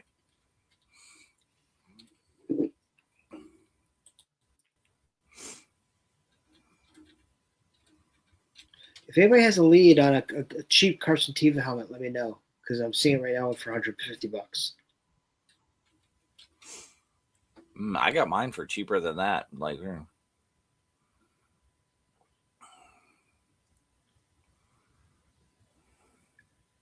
Okay, pod racing helmet. I'm seeing it for $100. Yep. See, told you there was an original one.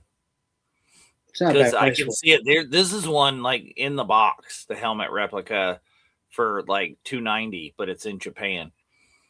But it's like the open box with no plastic or anything. It's just like how they came.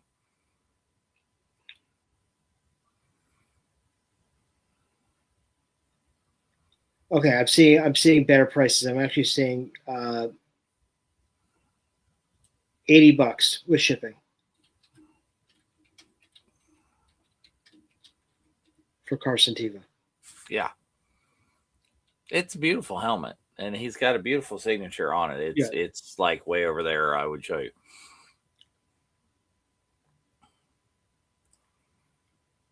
Okay. Ooh, all the vroom vroom. Let's get in all the muscle car noises. Okay, so we see Jabba and his wife. We don't see Stinky. Well, that's not Jabba's kid, right? Stinky's his nephew or something. No, it's his son. Rada's his son. Rada's his son. Oh, crank it up. Here we go. Turn to 11, Annie. Uh-oh. No, Quadradazzle. No, don't beat on the screen. That's a bad plan. Oh, fire it up. I feel the need. The need for speed. We go. Nice data pad.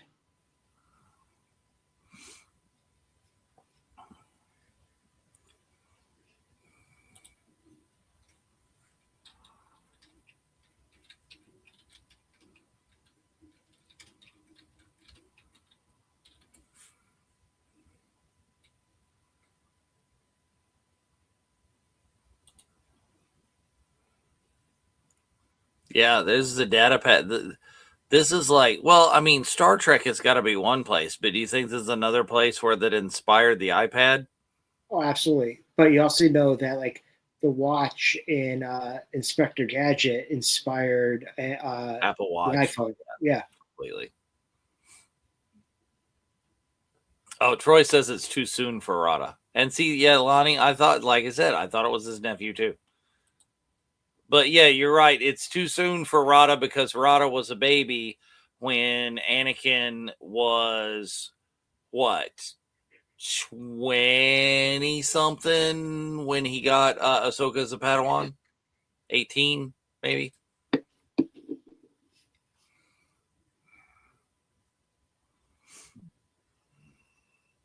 Uh-oh.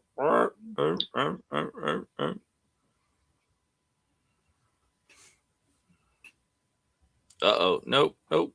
Pew. Oh, not so good.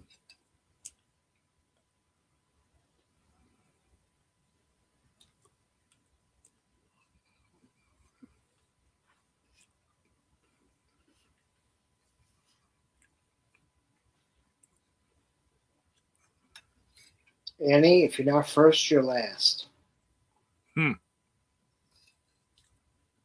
Shake and bake.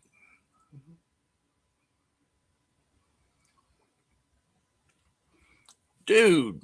Excellent. That's awesome. Congratulations. That's amazing. That's very cool. Good deal. It sees if you want to hawk the track, check out First Contact Con. Mm-hmm.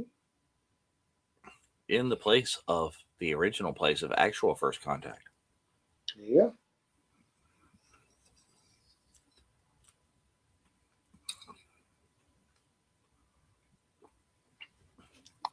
Selling little random bits of critters that you can just eat on a stick.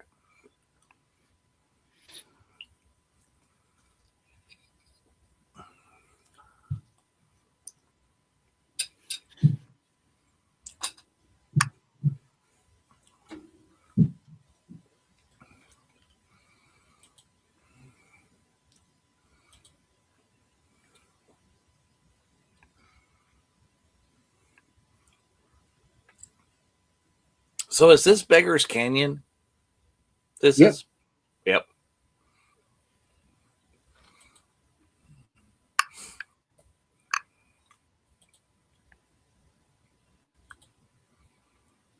Like a spider monkey.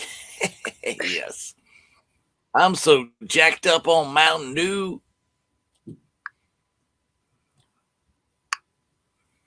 Uh-oh. No literal wrench in the engine. No. Bad scene. No bueno. Woo. You would think there would be like, something a little bit better securing those like power couplings. Like, how about a bolt or something? I don't know. Maybe. Pod racing needs OSHA. Pod racing needs OSHA. Star Wars needs OSHA.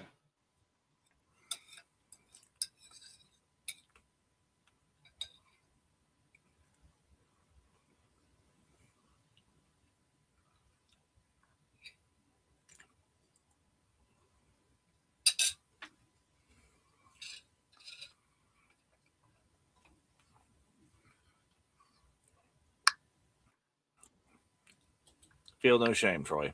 Feel no shame. Boom. Oh, no. Took a shot. Oh, there we go. Wah, wah, wah. Pod down. The difference in the sounds is hilarious. Just sound design of this, amazing. Seismic Charge is still my favorite sound of all time. It is good. These are pretty up there. Mm-hmm.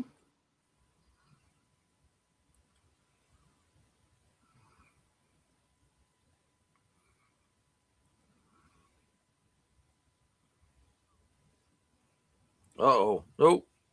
If you ain't rubbing, you ain't racing.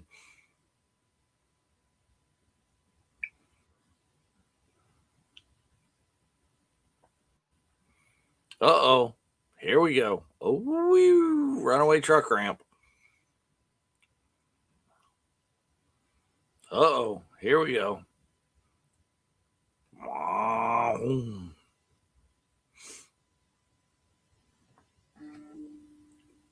Boo. Eat my space dust. Oh, yeah, I'd watch that. You got to have a Keanu cameo. You need the pen out. That's a shirt. Mm-hmm.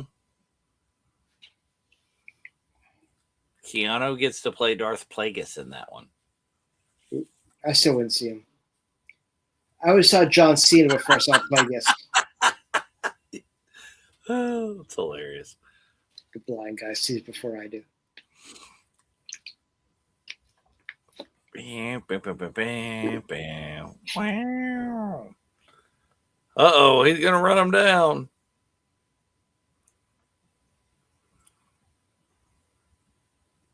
Might want to put out the fire.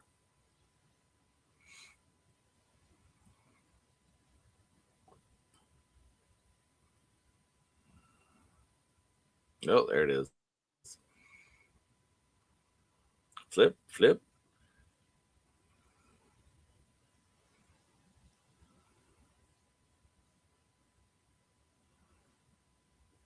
Restart. Here we go. Flippity, flippity. Boom. See, this would be completely unfair if it weren't for all the other sabotage and crap. How much faster Anakin's pod is than all of them. Can't stand it. I want to blend it.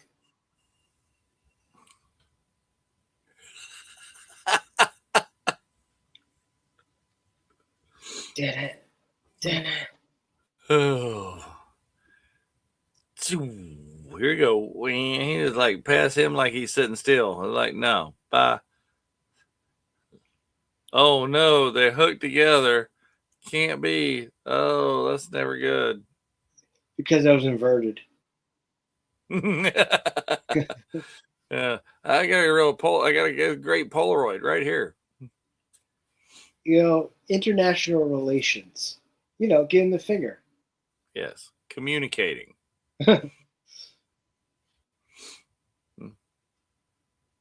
Yes, I know the bird, Goose.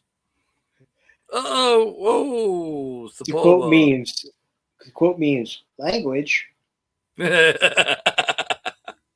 Oh, she thought that was hilarious. Poodoo, see right there. Yeah. He wins. Yippee!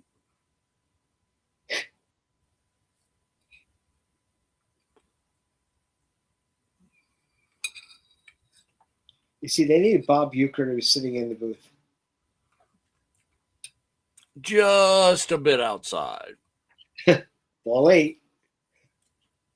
You want to talk about movies that hold up and are still Yep. great and funny. I watched Major League the other night. Still good. Still hilarious. Yeah.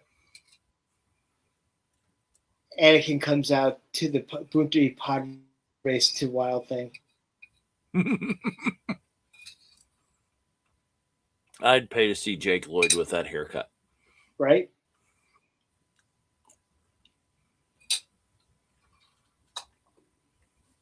Did you get it in the Vegematic again? There you go.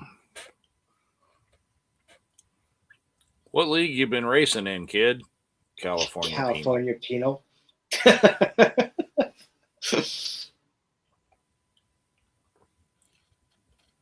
I don't know. You think it's a big juvenile? Yeah.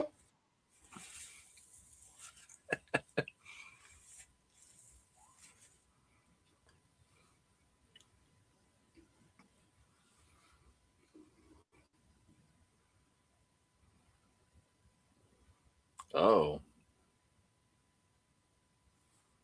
Mm-hmm. It's like, yeah, and the Huts are going to take their gambling seriously as you don't welsh on a bet. Mm-hmm. Not on the Boonty Eve. Nope. Boonta Eve.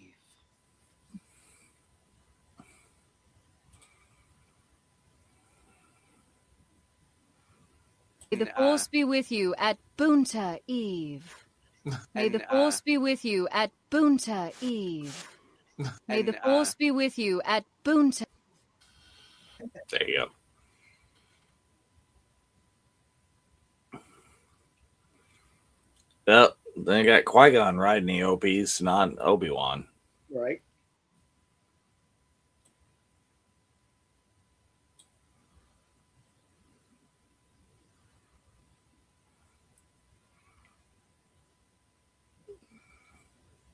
So, what would have happened if Shmi remained a slave, but Anakin was not? Well, what I'm saying is, what would have happened if, like, they're Jedi, they're going to Coruscant. Why do they just put her on the damn ship? Like, who's going to stop them? Right. They acknowledge that slavery is wrong and it's a thing. What happens? I mean, the Hutts have reach, but to Coruscant? To a Jedi? I don't kind of think so. Major League in episode 1 mashup ideas. Oh, that's going to be on the Virtual Cantina Network fan film. I love it. Hey, Anakin, want to go to Yoda Epstein Island? Oh, too soon. It's never too soon. And if you kill this, if you take this kid, I will find you. I will hunt you. And I have a special set of skills. It's not a Jedi way to oppose the laws of other planets. I don't know. It's kind of the Jedi way to drop in and do whatever the hell they want. Yeah, I mean, because he was not unwilling to cheat at the chance cubes. well, it's like that joke in Rise of Skywalker. If she ever did that to us, You ever flashy thing me, Kay? Kay, no. you ever flashy thing me? Kay. It looked like when a dog will get on your leg and rub up and down. Well, it's best, if he gets you got a little bit of Mississippi leg hound in him. If he's going at you, it's best to let him finish his business. He just quoted 2 different movies with the same idea.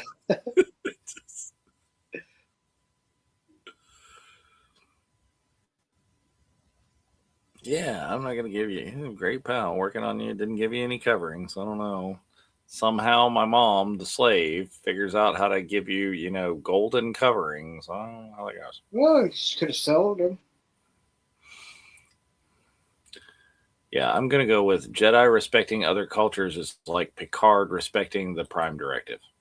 It's like when it's convenient. Or Kirk respecting the rules of the Kobayashi Maru. Yes. I don't believe in the no-win scenario. I actually had that in a conversation with MVO the other day. Because there's a couple of things that we were working on, and he's like, that might be difficult. I'm like, do you know what the Kobayashi Maru is? He's like, yeah. I think, honestly, I don't believe in no-win scenarios. He's like, okay, that makes sense. Reprogram the simulator.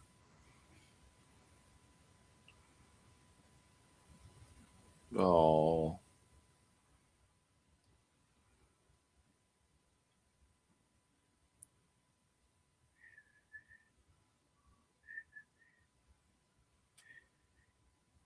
He might should have looked back, he would have seen like Darth Maul rolling up on him in the speeder.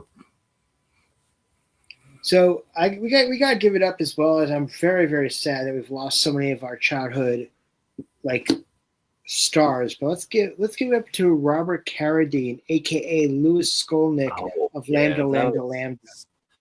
That was so sad. Or at least your daughter's generation, Lizzie McGuire's father. Yes. I think that's actually she said that. But like he just like falls off the cliff and just dies down.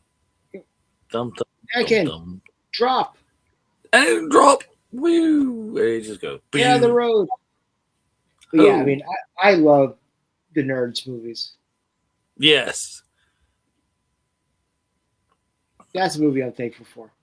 So, not my favorite of his movies, though.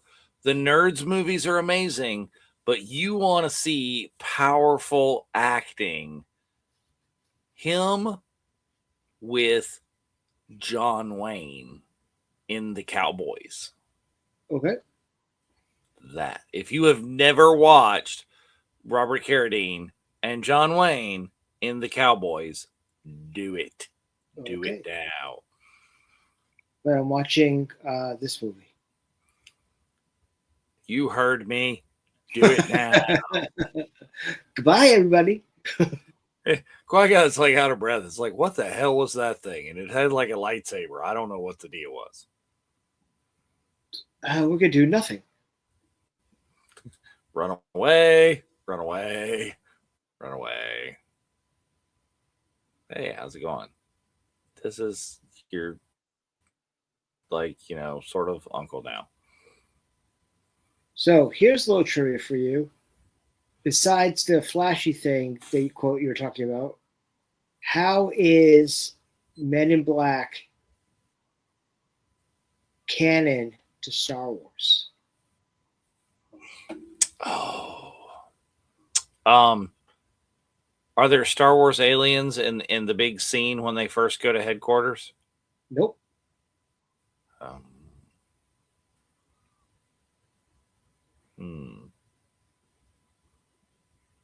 I don't know. The bugs. Yeah. I mean, the aliens, the worm guys. Yeah. They speak Huttese to each other. Oh, that makes sense. They speak English to K and J. Wata, wata. Hmm.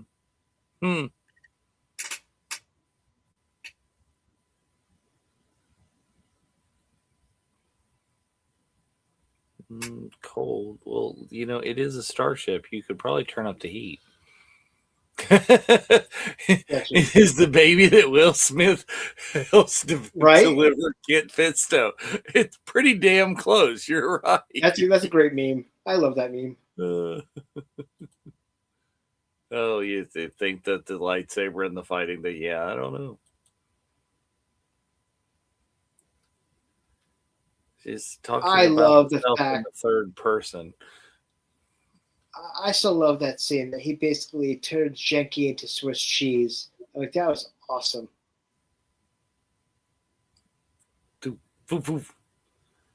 With the saber that comes in 2 pieces. Mm-hmm. The Jack Frost snippet. I have one of those.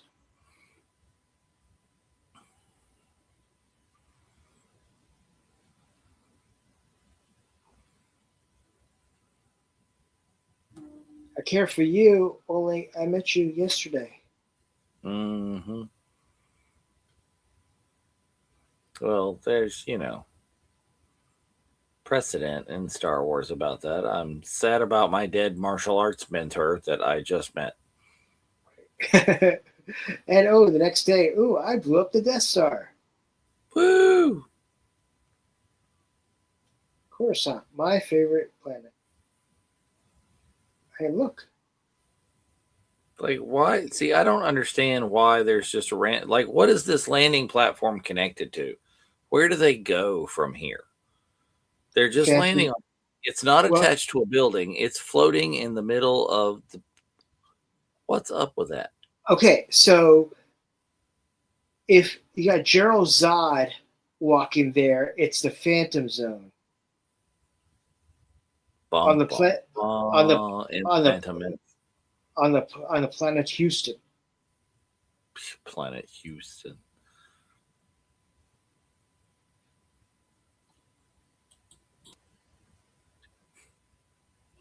That's one actor I would always like to meet was Terrence Stamp.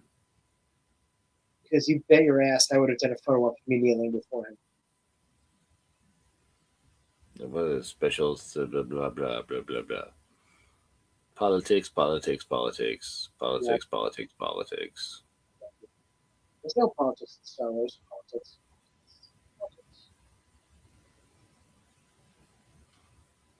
Mm-hmm.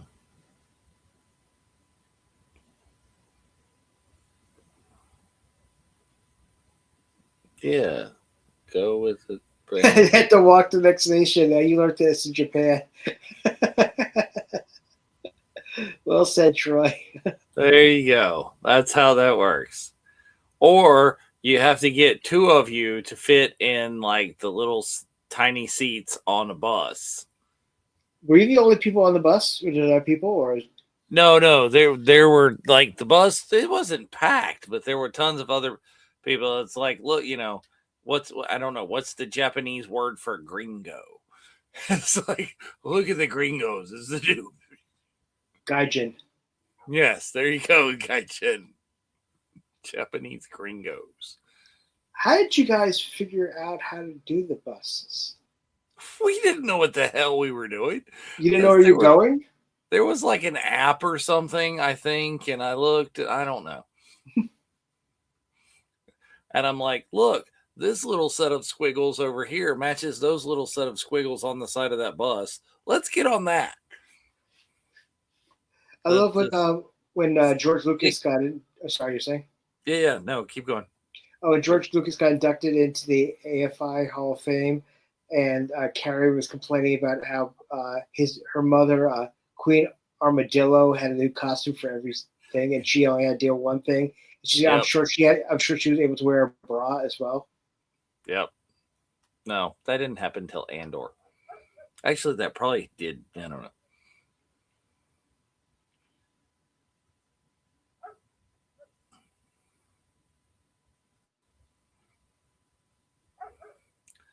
Our only other choice is to submit a plea to the court. How about it's like, let's kick their ass. Come on. Yeah. It's like, we got money. Let's buy 1 million person clone army. Wait, no. Oh, that's...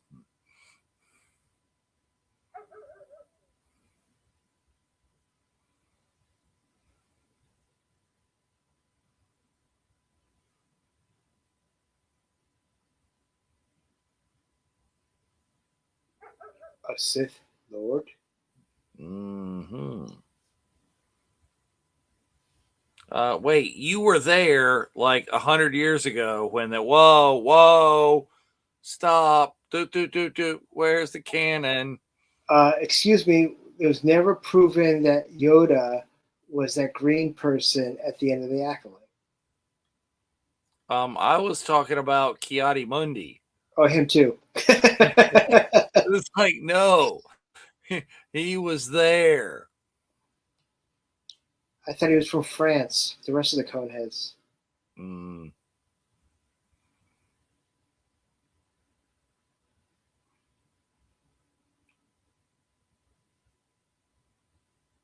Mm-mm. Conceived by the midichlorians. Wow, you're just throwing out theories like mad there, Rob Roy.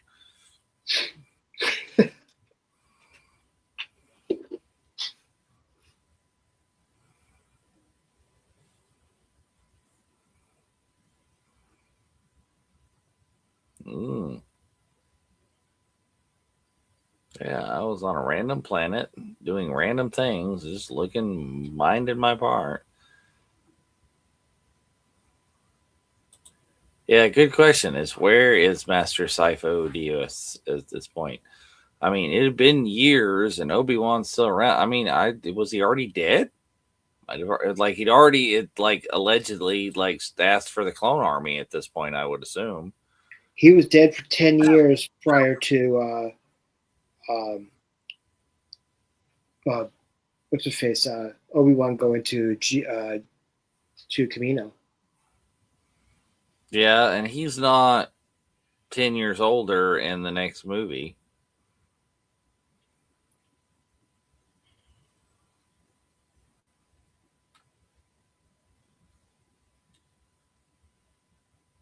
Oh, it's alive in the Clone Wars. Huh. Well, that's maybe where canon and the timeline gets semi-fuzzy.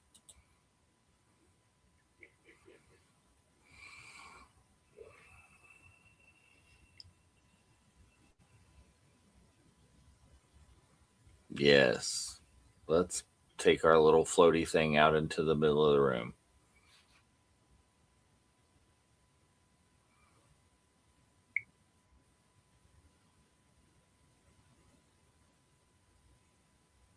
Ooh.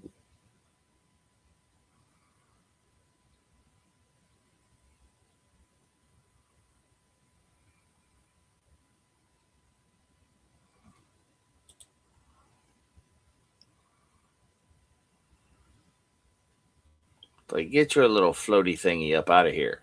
Mm-hmm.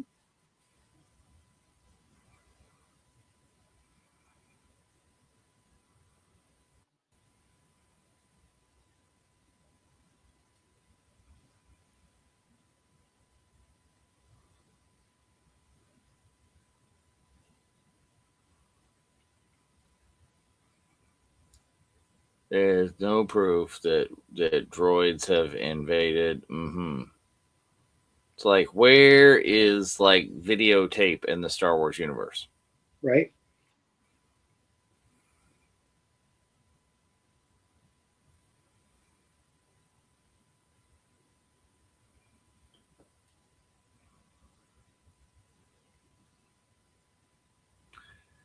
See, this is the most believable part of the whole shebang. Is look, the whole empire, the whole galaxy is ruined by a smarmy politician. Believable. Still holds up today. Well, it's when I went to go see Sith the other couple weeks ago, it was all part of a movie festival about how films ring true to society today. And they did Idiocracy, which is hilarious. They did Clockwork Orange. They did Brazil. They did RoboCop. And they ended it with Sith. Soylent Green.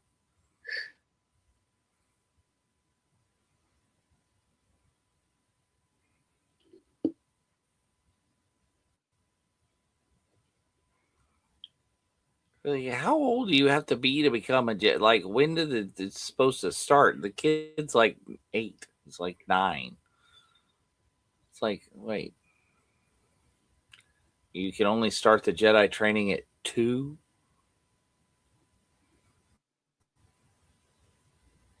It's kind of interesting if you want to do a parallel. If you talk about the First Order troopers, with the whole story about Finn, it's how the kids were taking, Yeah.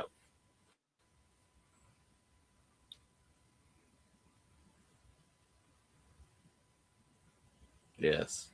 He can do the little flashcard scene from Ghostbusters.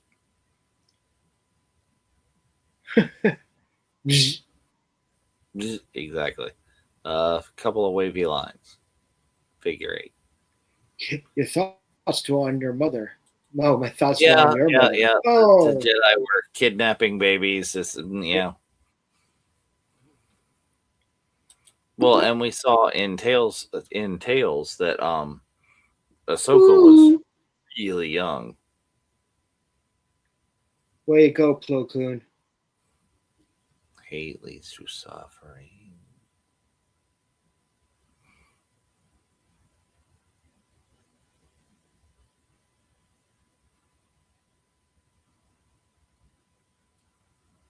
Well, I just left my planet that I've been on in my entire life, and I'm gone to this cold place with this giant city, and all of you random alien things.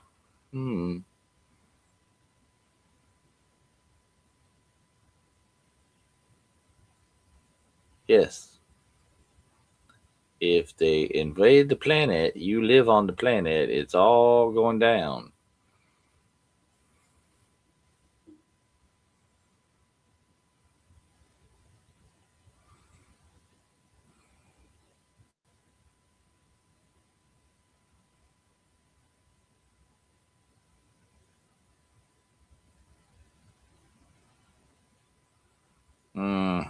Surprised to be sure. Almost like we engineered that. So how much Aquanet do you think that Padme uses a day? I don't know. Look at Palpatine's hair. About as much as him. Looks like he came out of a wind tunnel every day. I wonder how the ozone layer is on Coruscant. Yeah.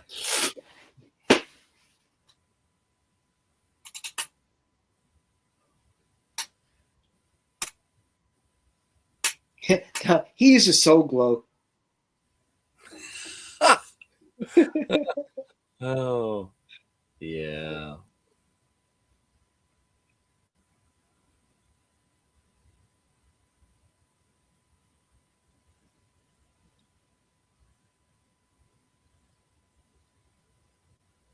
Stay here where it's safe. Stay here where it's easier for me to kill you.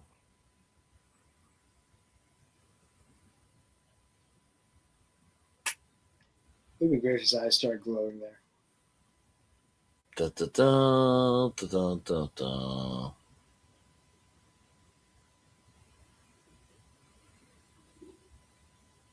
No, he will not be trained. It's like, well, screw you guys. I'm going to do it anyway. What? Say what one more time? I dare. Say what one more time.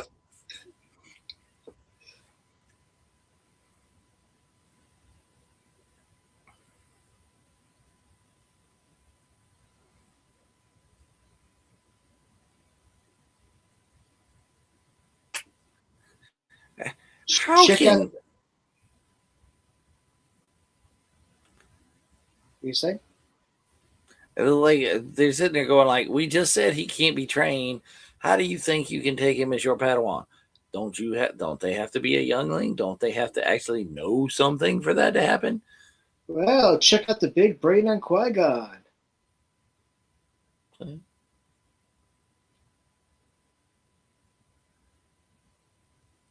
Now is not the right time. We're putting together the Avengers Initiative. But again, he's gonna do whatever he wants to do.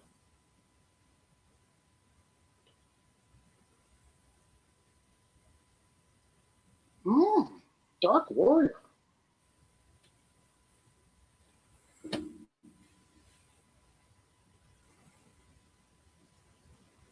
Mm-hmm.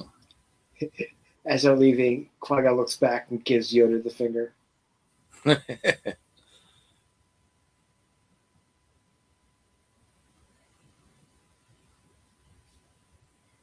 From your point of view, Are you certain? this is where he got it right there. Again, if you want to go down a rabbit hole, go check out one of the early episodes of the Unifying Force where we started our what ifs. And it's what if Qui-Gon had lived?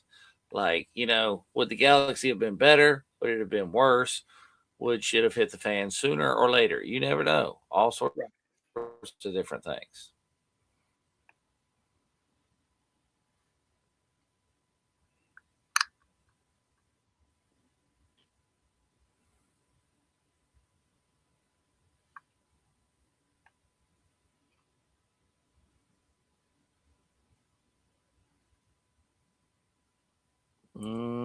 Here's the exposition of the midichlorians. Here we go.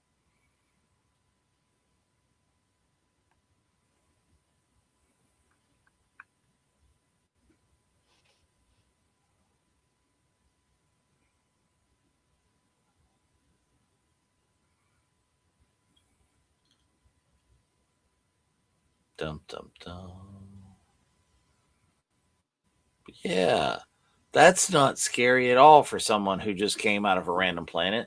I can quiet my mind and hear the little microscopic creatures that live within my cells talking to me. Kiddo.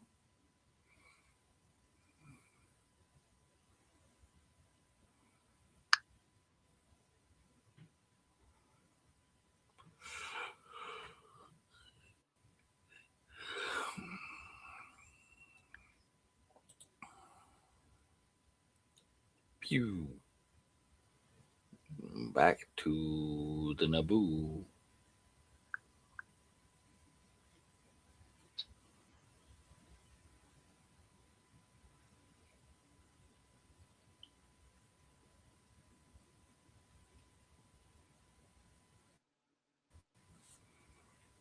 Uh-oh, there he is. Yes, my lord. So enigmatic and just like they didn't overuse him in the like, here he is. He pops up here. Oh, he pops over there. He pops over there. Always, he's Roz. I'm always watching. The kid's learning how to fly a starship.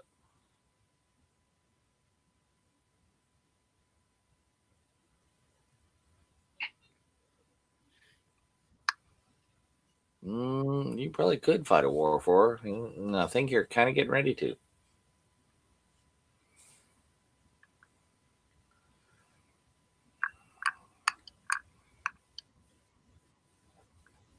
Yeah.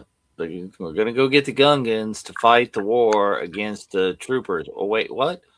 Gungans are Ewoks. They're just Ewoks.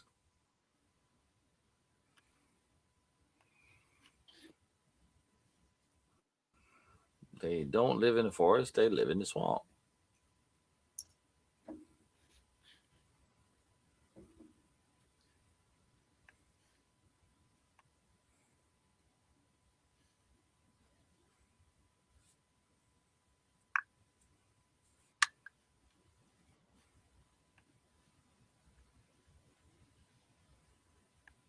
Yet the boy is about to become your problem.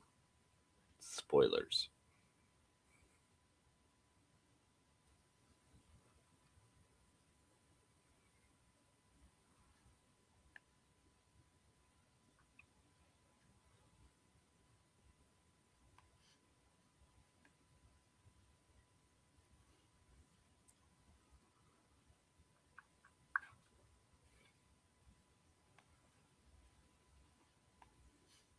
What? They all left the Gungan city.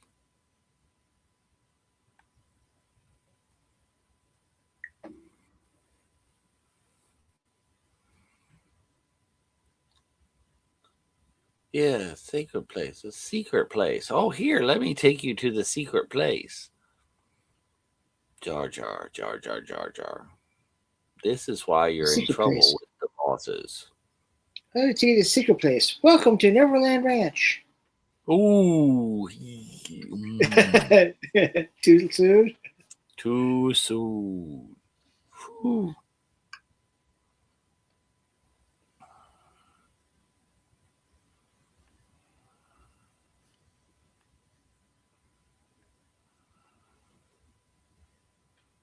Jar Jar Binks, why'd you do this crap? So let's just do a hypothetical. What if Butters from South Park was a youngling? How long would he last? Longer than Kenny. That's true.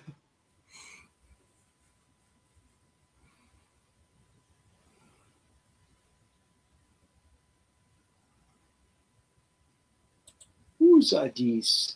Hal Hickel, who worked on Boss Nass, Mm-hmm. with the famous Brian Blessed as the voice.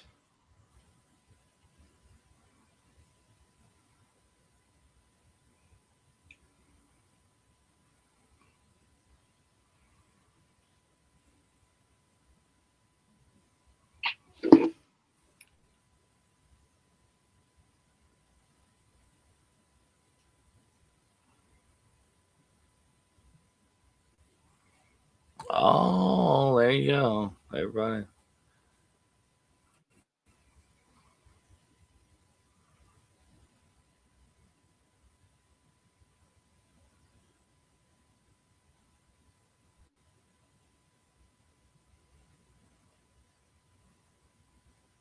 So it's interesting that I just saw that the Netflix dropped out of bidding on Warner Brothers, so they're probably Oh, going yeah. to Paramount.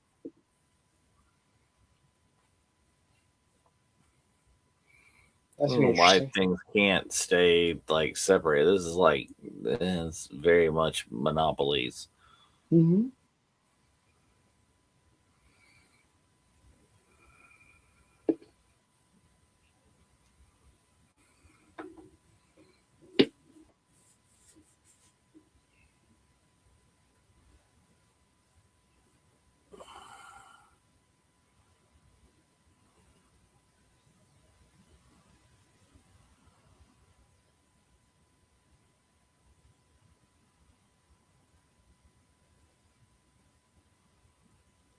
Dum, dum, dum, dum, dum, dum, dum. So do you think that they're going to go back and have Sam dub this movie like they had Tim dub all the fat lines? I don't think so because I think Sam already took enough inspiration from Peter Serafinowicz Mm-hmm. when he was doing this to pay enough reverence. And there's, Mm-hmm. I don't think it's necessary.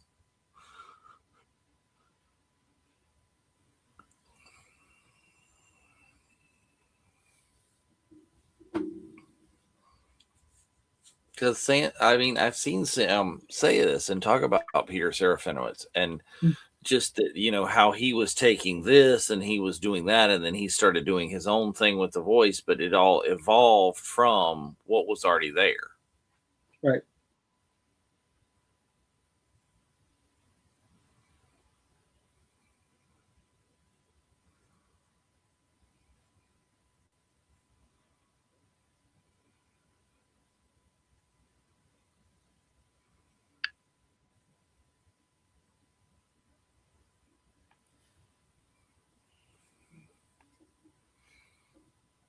See, this is a reasonable plan. This is a plan why, a whole lot of other things fail. It's like you're sitting there and you're shooting back and forth. What was the movie? I was watching a movie the other day. They're just shooting at each other.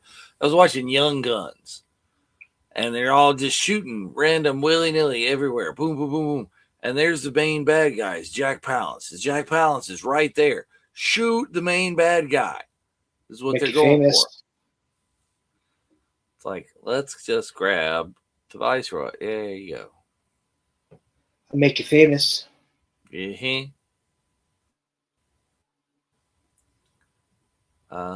What a cast. Yeah, that was.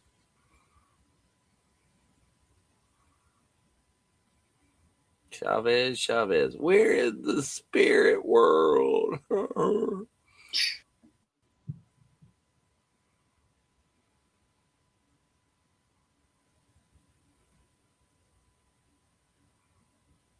Wipes them out. The women and the children. No. Too soon. We need another 10 years. Yeah, good close.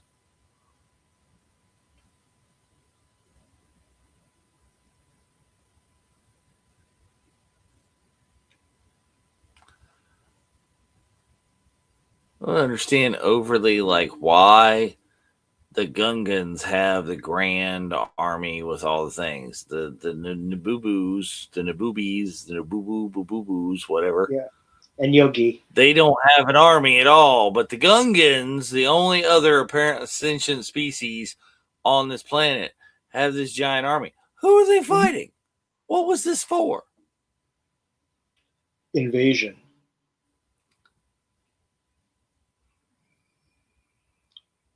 War. Huh. What is it good for? Yo. I looked at original movie. Pew, big, that. Ping, ping, ping, ping. Look, they got shields on. Even the little ones got shields. Hey, look! It looks like they're at Disney Seas, and they're looking for their cars. There, yeah. The other night on Tuesday night, Kareen logged in from Disney Seas. And all of us from Japan were like, "Aw." Oh, I want to be there. I want to be where people are. Mm-hmm. I want to see. I'm eating weird flavors of popcorn. I will say that I still think that Seas was the best park I've ever been to. Seas was good. I didn't get to do all the things. You need more time. It was beautiful.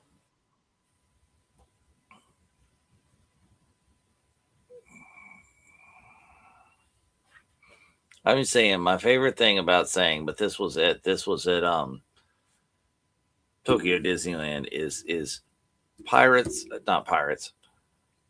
Jungle Beauty. Cruise still holds up in Japanese. Okay. I can't actually understand the jokes, but I understand the jokes. Wilhelm scream. Beauty and the Beast was just amazing. Yes. I actually found my my Beauty and the Beast popcorn bucket that I bought there. The lights up with the stained glass. That was a good one. What rando weirdo flavor of popcorn did you buy in it? I actually just got Cracker Jack, caramel. Oh, okay. You didn't get the jambalaya shrimp or whatever it was? I didn't honestly. I did not have any other than that. Any flavored popcorn, like the entire trip. Because if you remember, also I left Disneyland early because I had heat stroke. Oh. Because I remember later that night, you're like, "Are you coming back for fireworks?" I'm like, "No."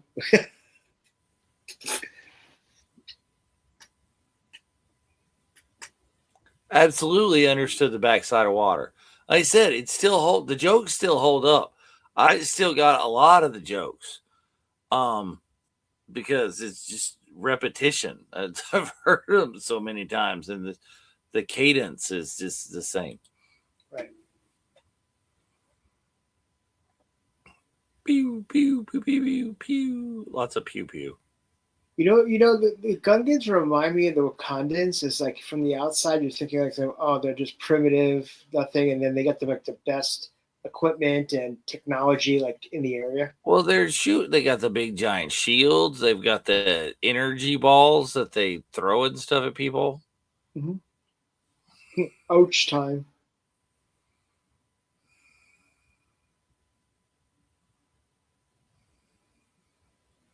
And they can just walk through the shields. Yes. Of course they can. Oh, get bucked off the thing. But they're just like throwing these giant balls of energy.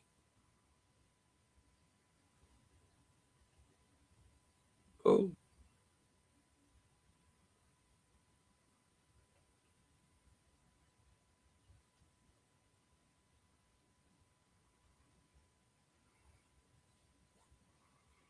Well, yeah, just stay right there and stay in the N1 and just soup it up for Mando.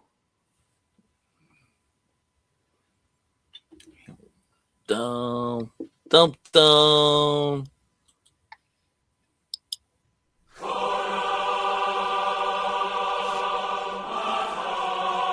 Yes. And here it is, the moment that everybody goes crazy. Time to go. Yeah, droidicas. Droidicas. Droidicas.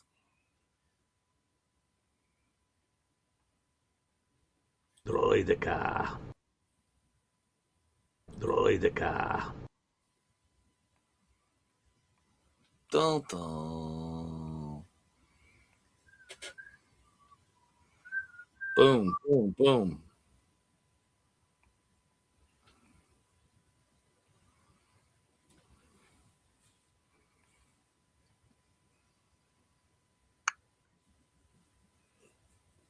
Oh, uh-oh.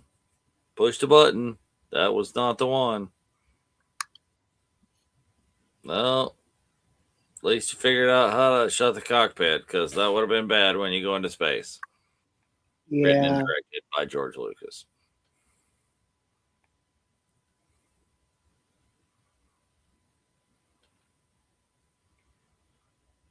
Maybe one shouldn't have just started pushing buttons.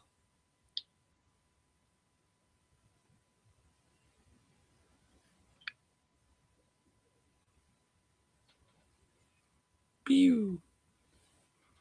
Dun dun dun dun dun dun dun dun dun dun dun. Wonder how many times Rey has done that little flippy thing over the sword. I mean, since this. Boom, boom, boom, boom.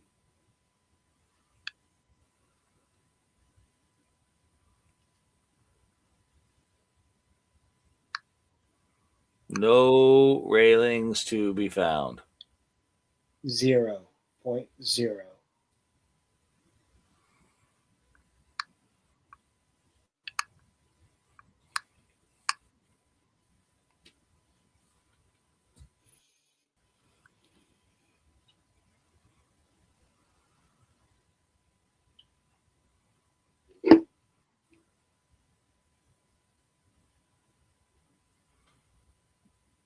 Shoot them all. Shoot them all.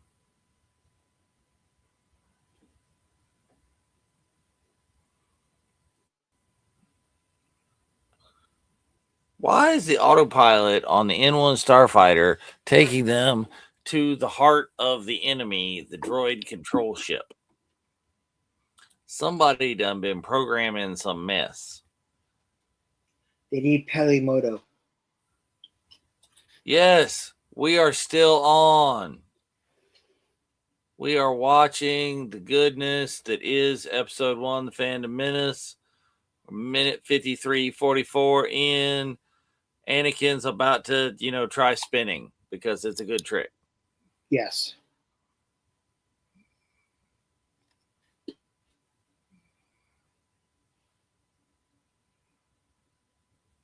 because it's tense. Whew.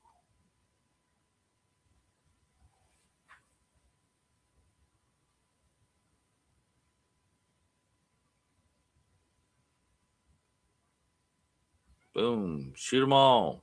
Shoot all the things. So he can read Arabic? Apparently.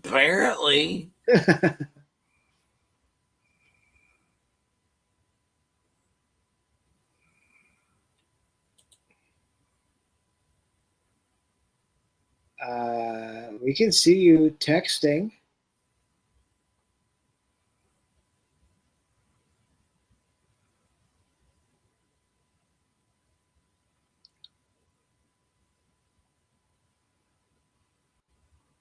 Okay, so yes, I found the thing where Sam quoted from Star Wars Insider apparently. So, like him shooting reference footage for complex emotional scenes so the animators could see how his eyes and expressions worked. So it would be more like Maul's face is going to look like Sam would in that That's situation. Cool. Yeah.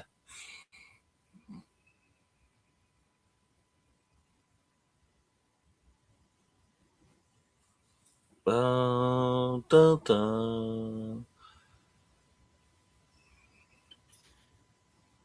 Oh, ain't that a kick in the face?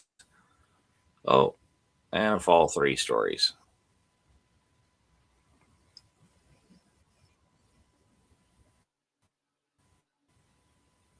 Force jumping. Force jumping. Mm-hmm.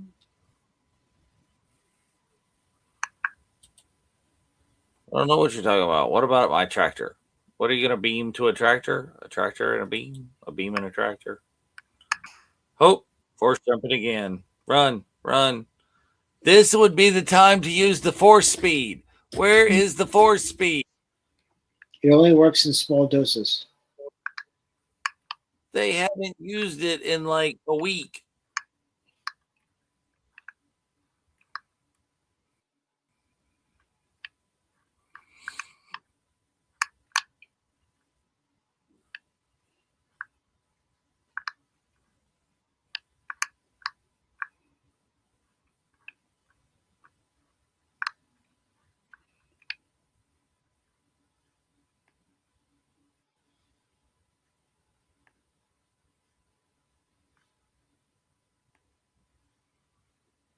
Uh-oh, shields are down. Shields are down. Run away. Run away.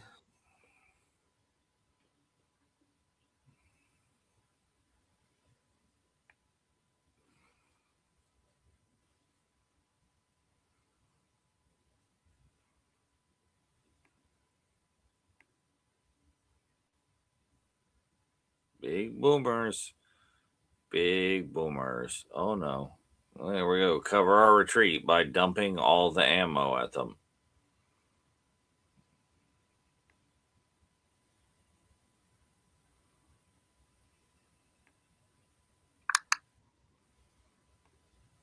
Blow them up. Spread out.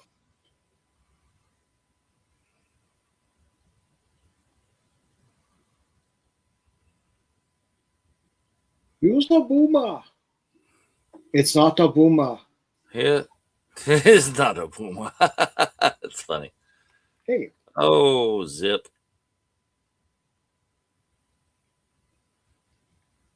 Well, they just left a rut in the yard and marked it up.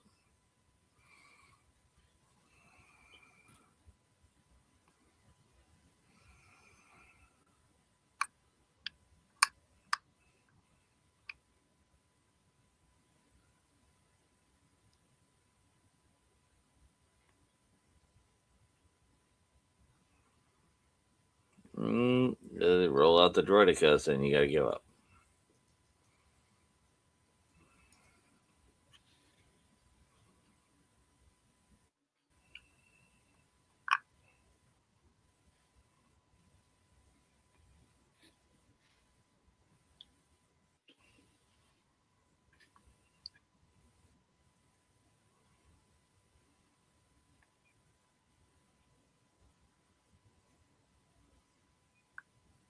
Why can't nobody respond? We can see the things. We know you're there. I don't know what I'm responding to other than, hey, how's it going?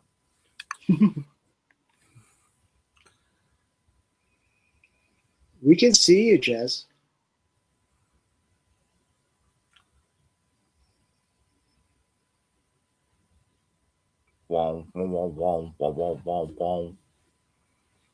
Force running.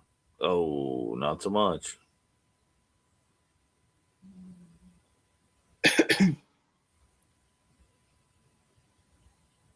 Almost there.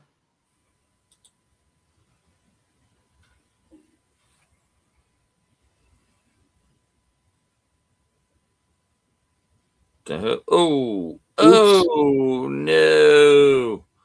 You see, if he was just a little bit to the left, he would have survived. Apparently, you could have just, shaken that off in a hospital and he'd have been fine.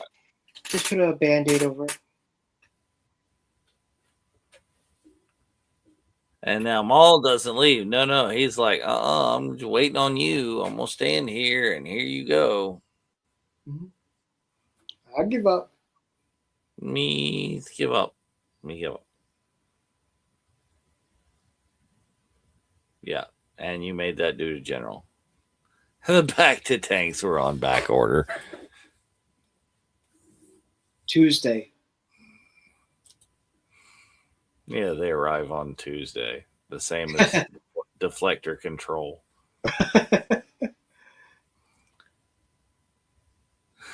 Yeah, you take them all out with a taser, or if didn't have the revulsion for a blaster, is just shoot him.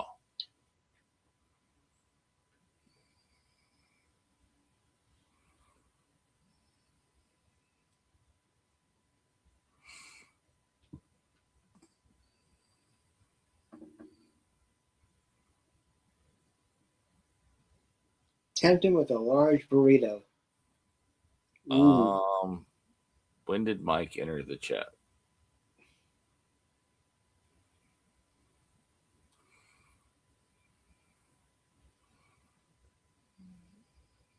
Give it to Ewan for having twice some of the best saber battles in all of Star Wars. I mean, it really does. Like, it's just kick ass.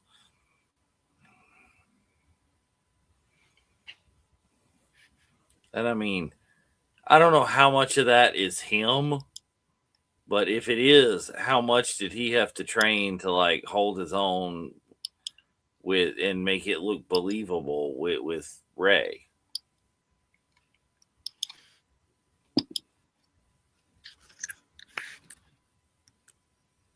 Oh, so much for your saber.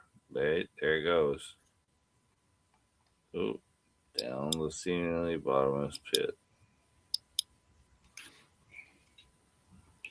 One thing that's very interesting, and I'm looking forward to with the movie, is that how like they buffed out a lot of the yellow on the N1 that Mando flies. Yes.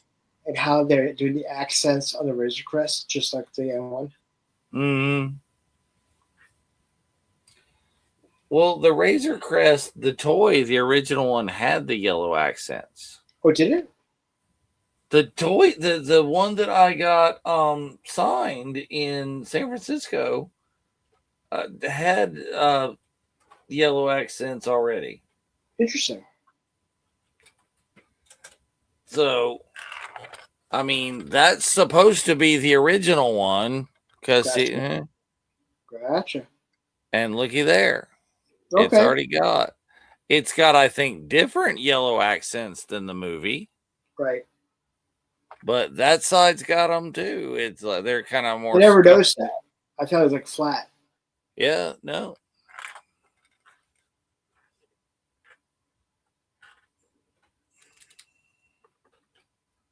They're broken.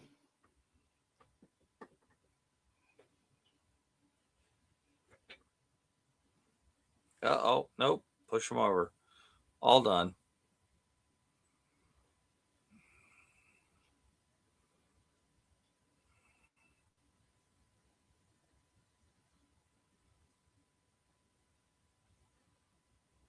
Dun, dun, dun, dun, dun, dun, dun, dun, dun, dun. Yes, but Maul had the high ground.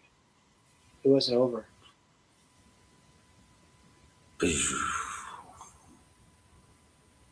Obi-Wan, you know what my secret is? I always have the high ground. Yep. He has split.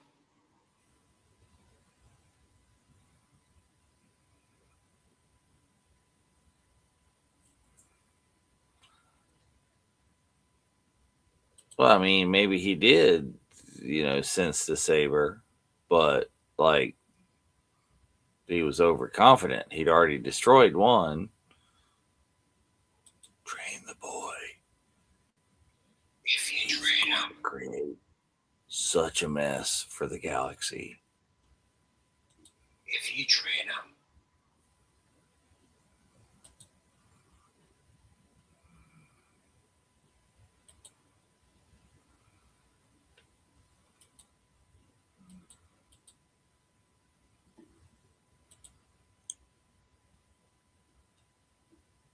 Hey, it's the Morocco Pavilion.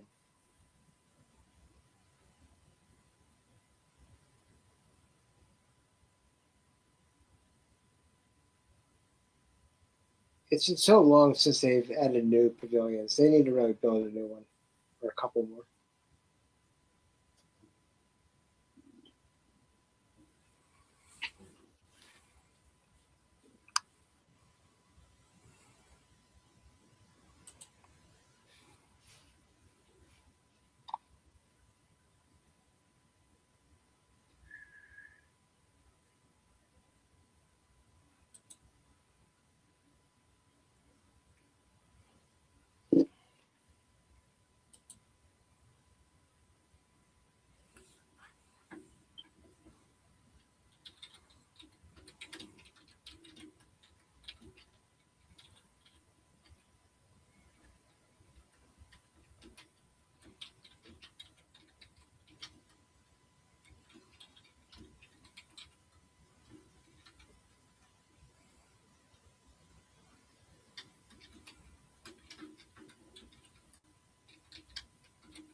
Oh, that's a great shot.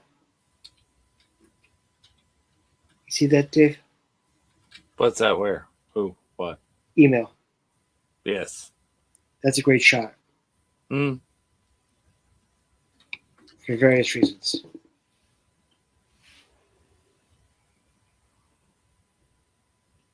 Your apprentice, Skywalker, will be.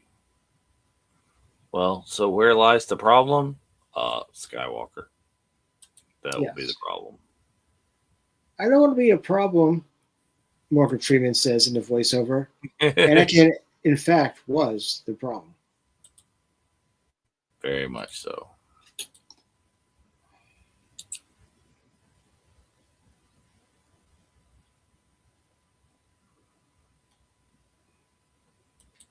That will be you someday.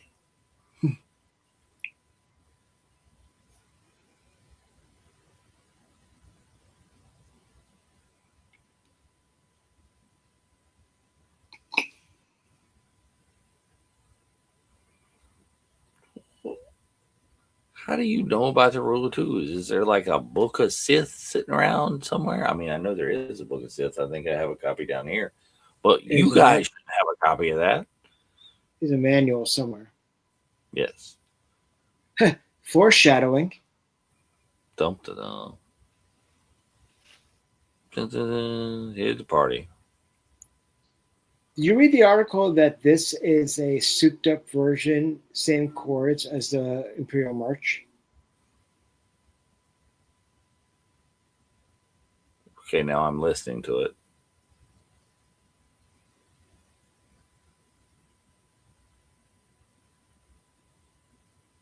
I don't know that I believe that.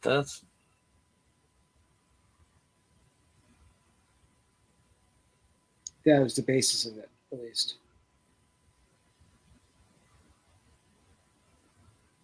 And there's Dan Madsden, creator of Star Wars Insider, Star Wars Fan Club, and Star Wars Celebration.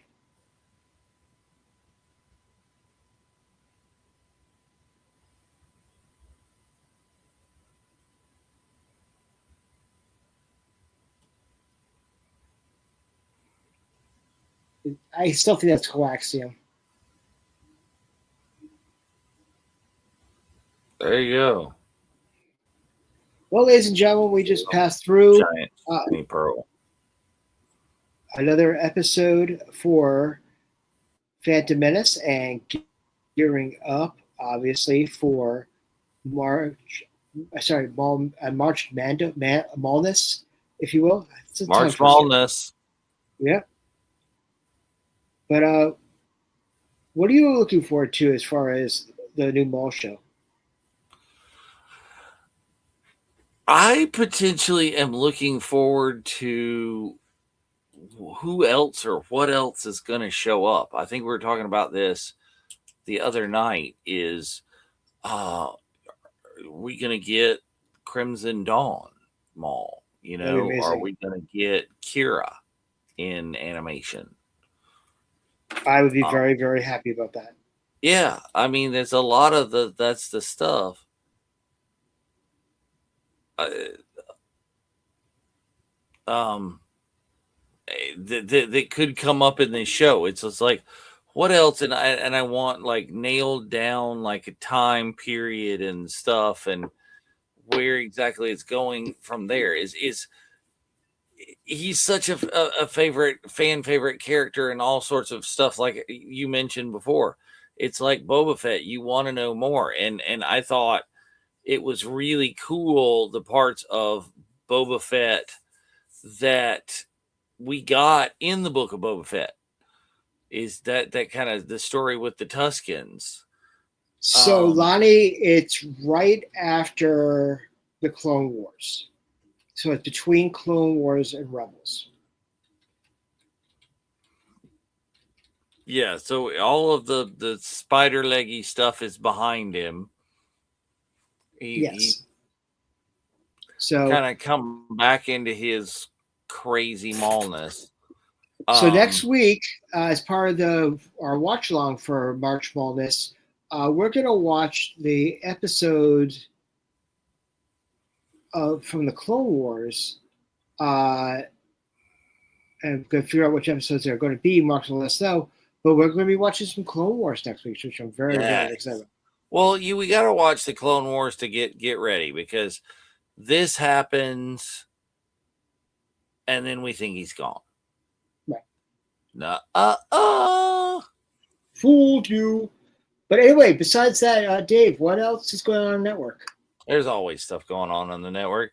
Is tomorrow? I don't know if we know if there's a topic, but it's Friday, so we are going to get Life at Lightspeed podcast. We've got that going on, and I'm sure there will be interesting things to be talked about. And of course, coming up this weekend is Archives. I think we got Archives going this weekend. And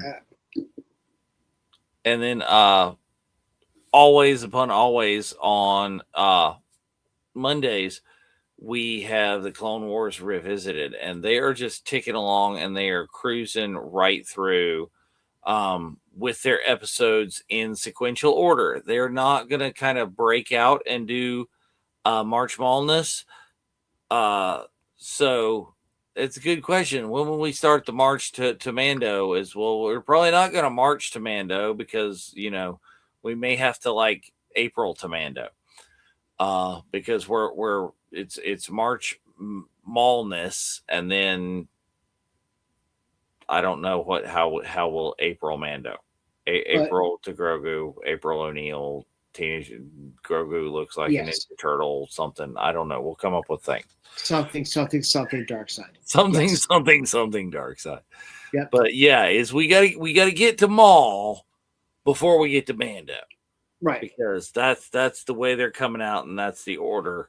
Get there. But believe you me, we've got a lot of Mando content that we got to get back to you on. to kind of get ready for what we don't know timeliney what's going on with the Mandonis. Yep. So, but all good stuff, and don't forget also on Tuesday night, please join us for the shenanigans. yes. And for happy hour. Mamba Intimate. Absolutely. So join for that, but we got a lot of great stuff. And once again, thank you so much for joining us tonight. Don't forget, we are deep getting ready for Rebel ScumCon for Boonta Eve, Texas 2, Electric Boogaloo, as well as the Family Vacation. So, got questions? Reach out on the page. We'd be happy to help you out with that. And we look forward to seeing you next week as we're going to watch some Clone Wars episodes with Maul. So, this is Spencer and Dave saying, may the Force be with you. Always.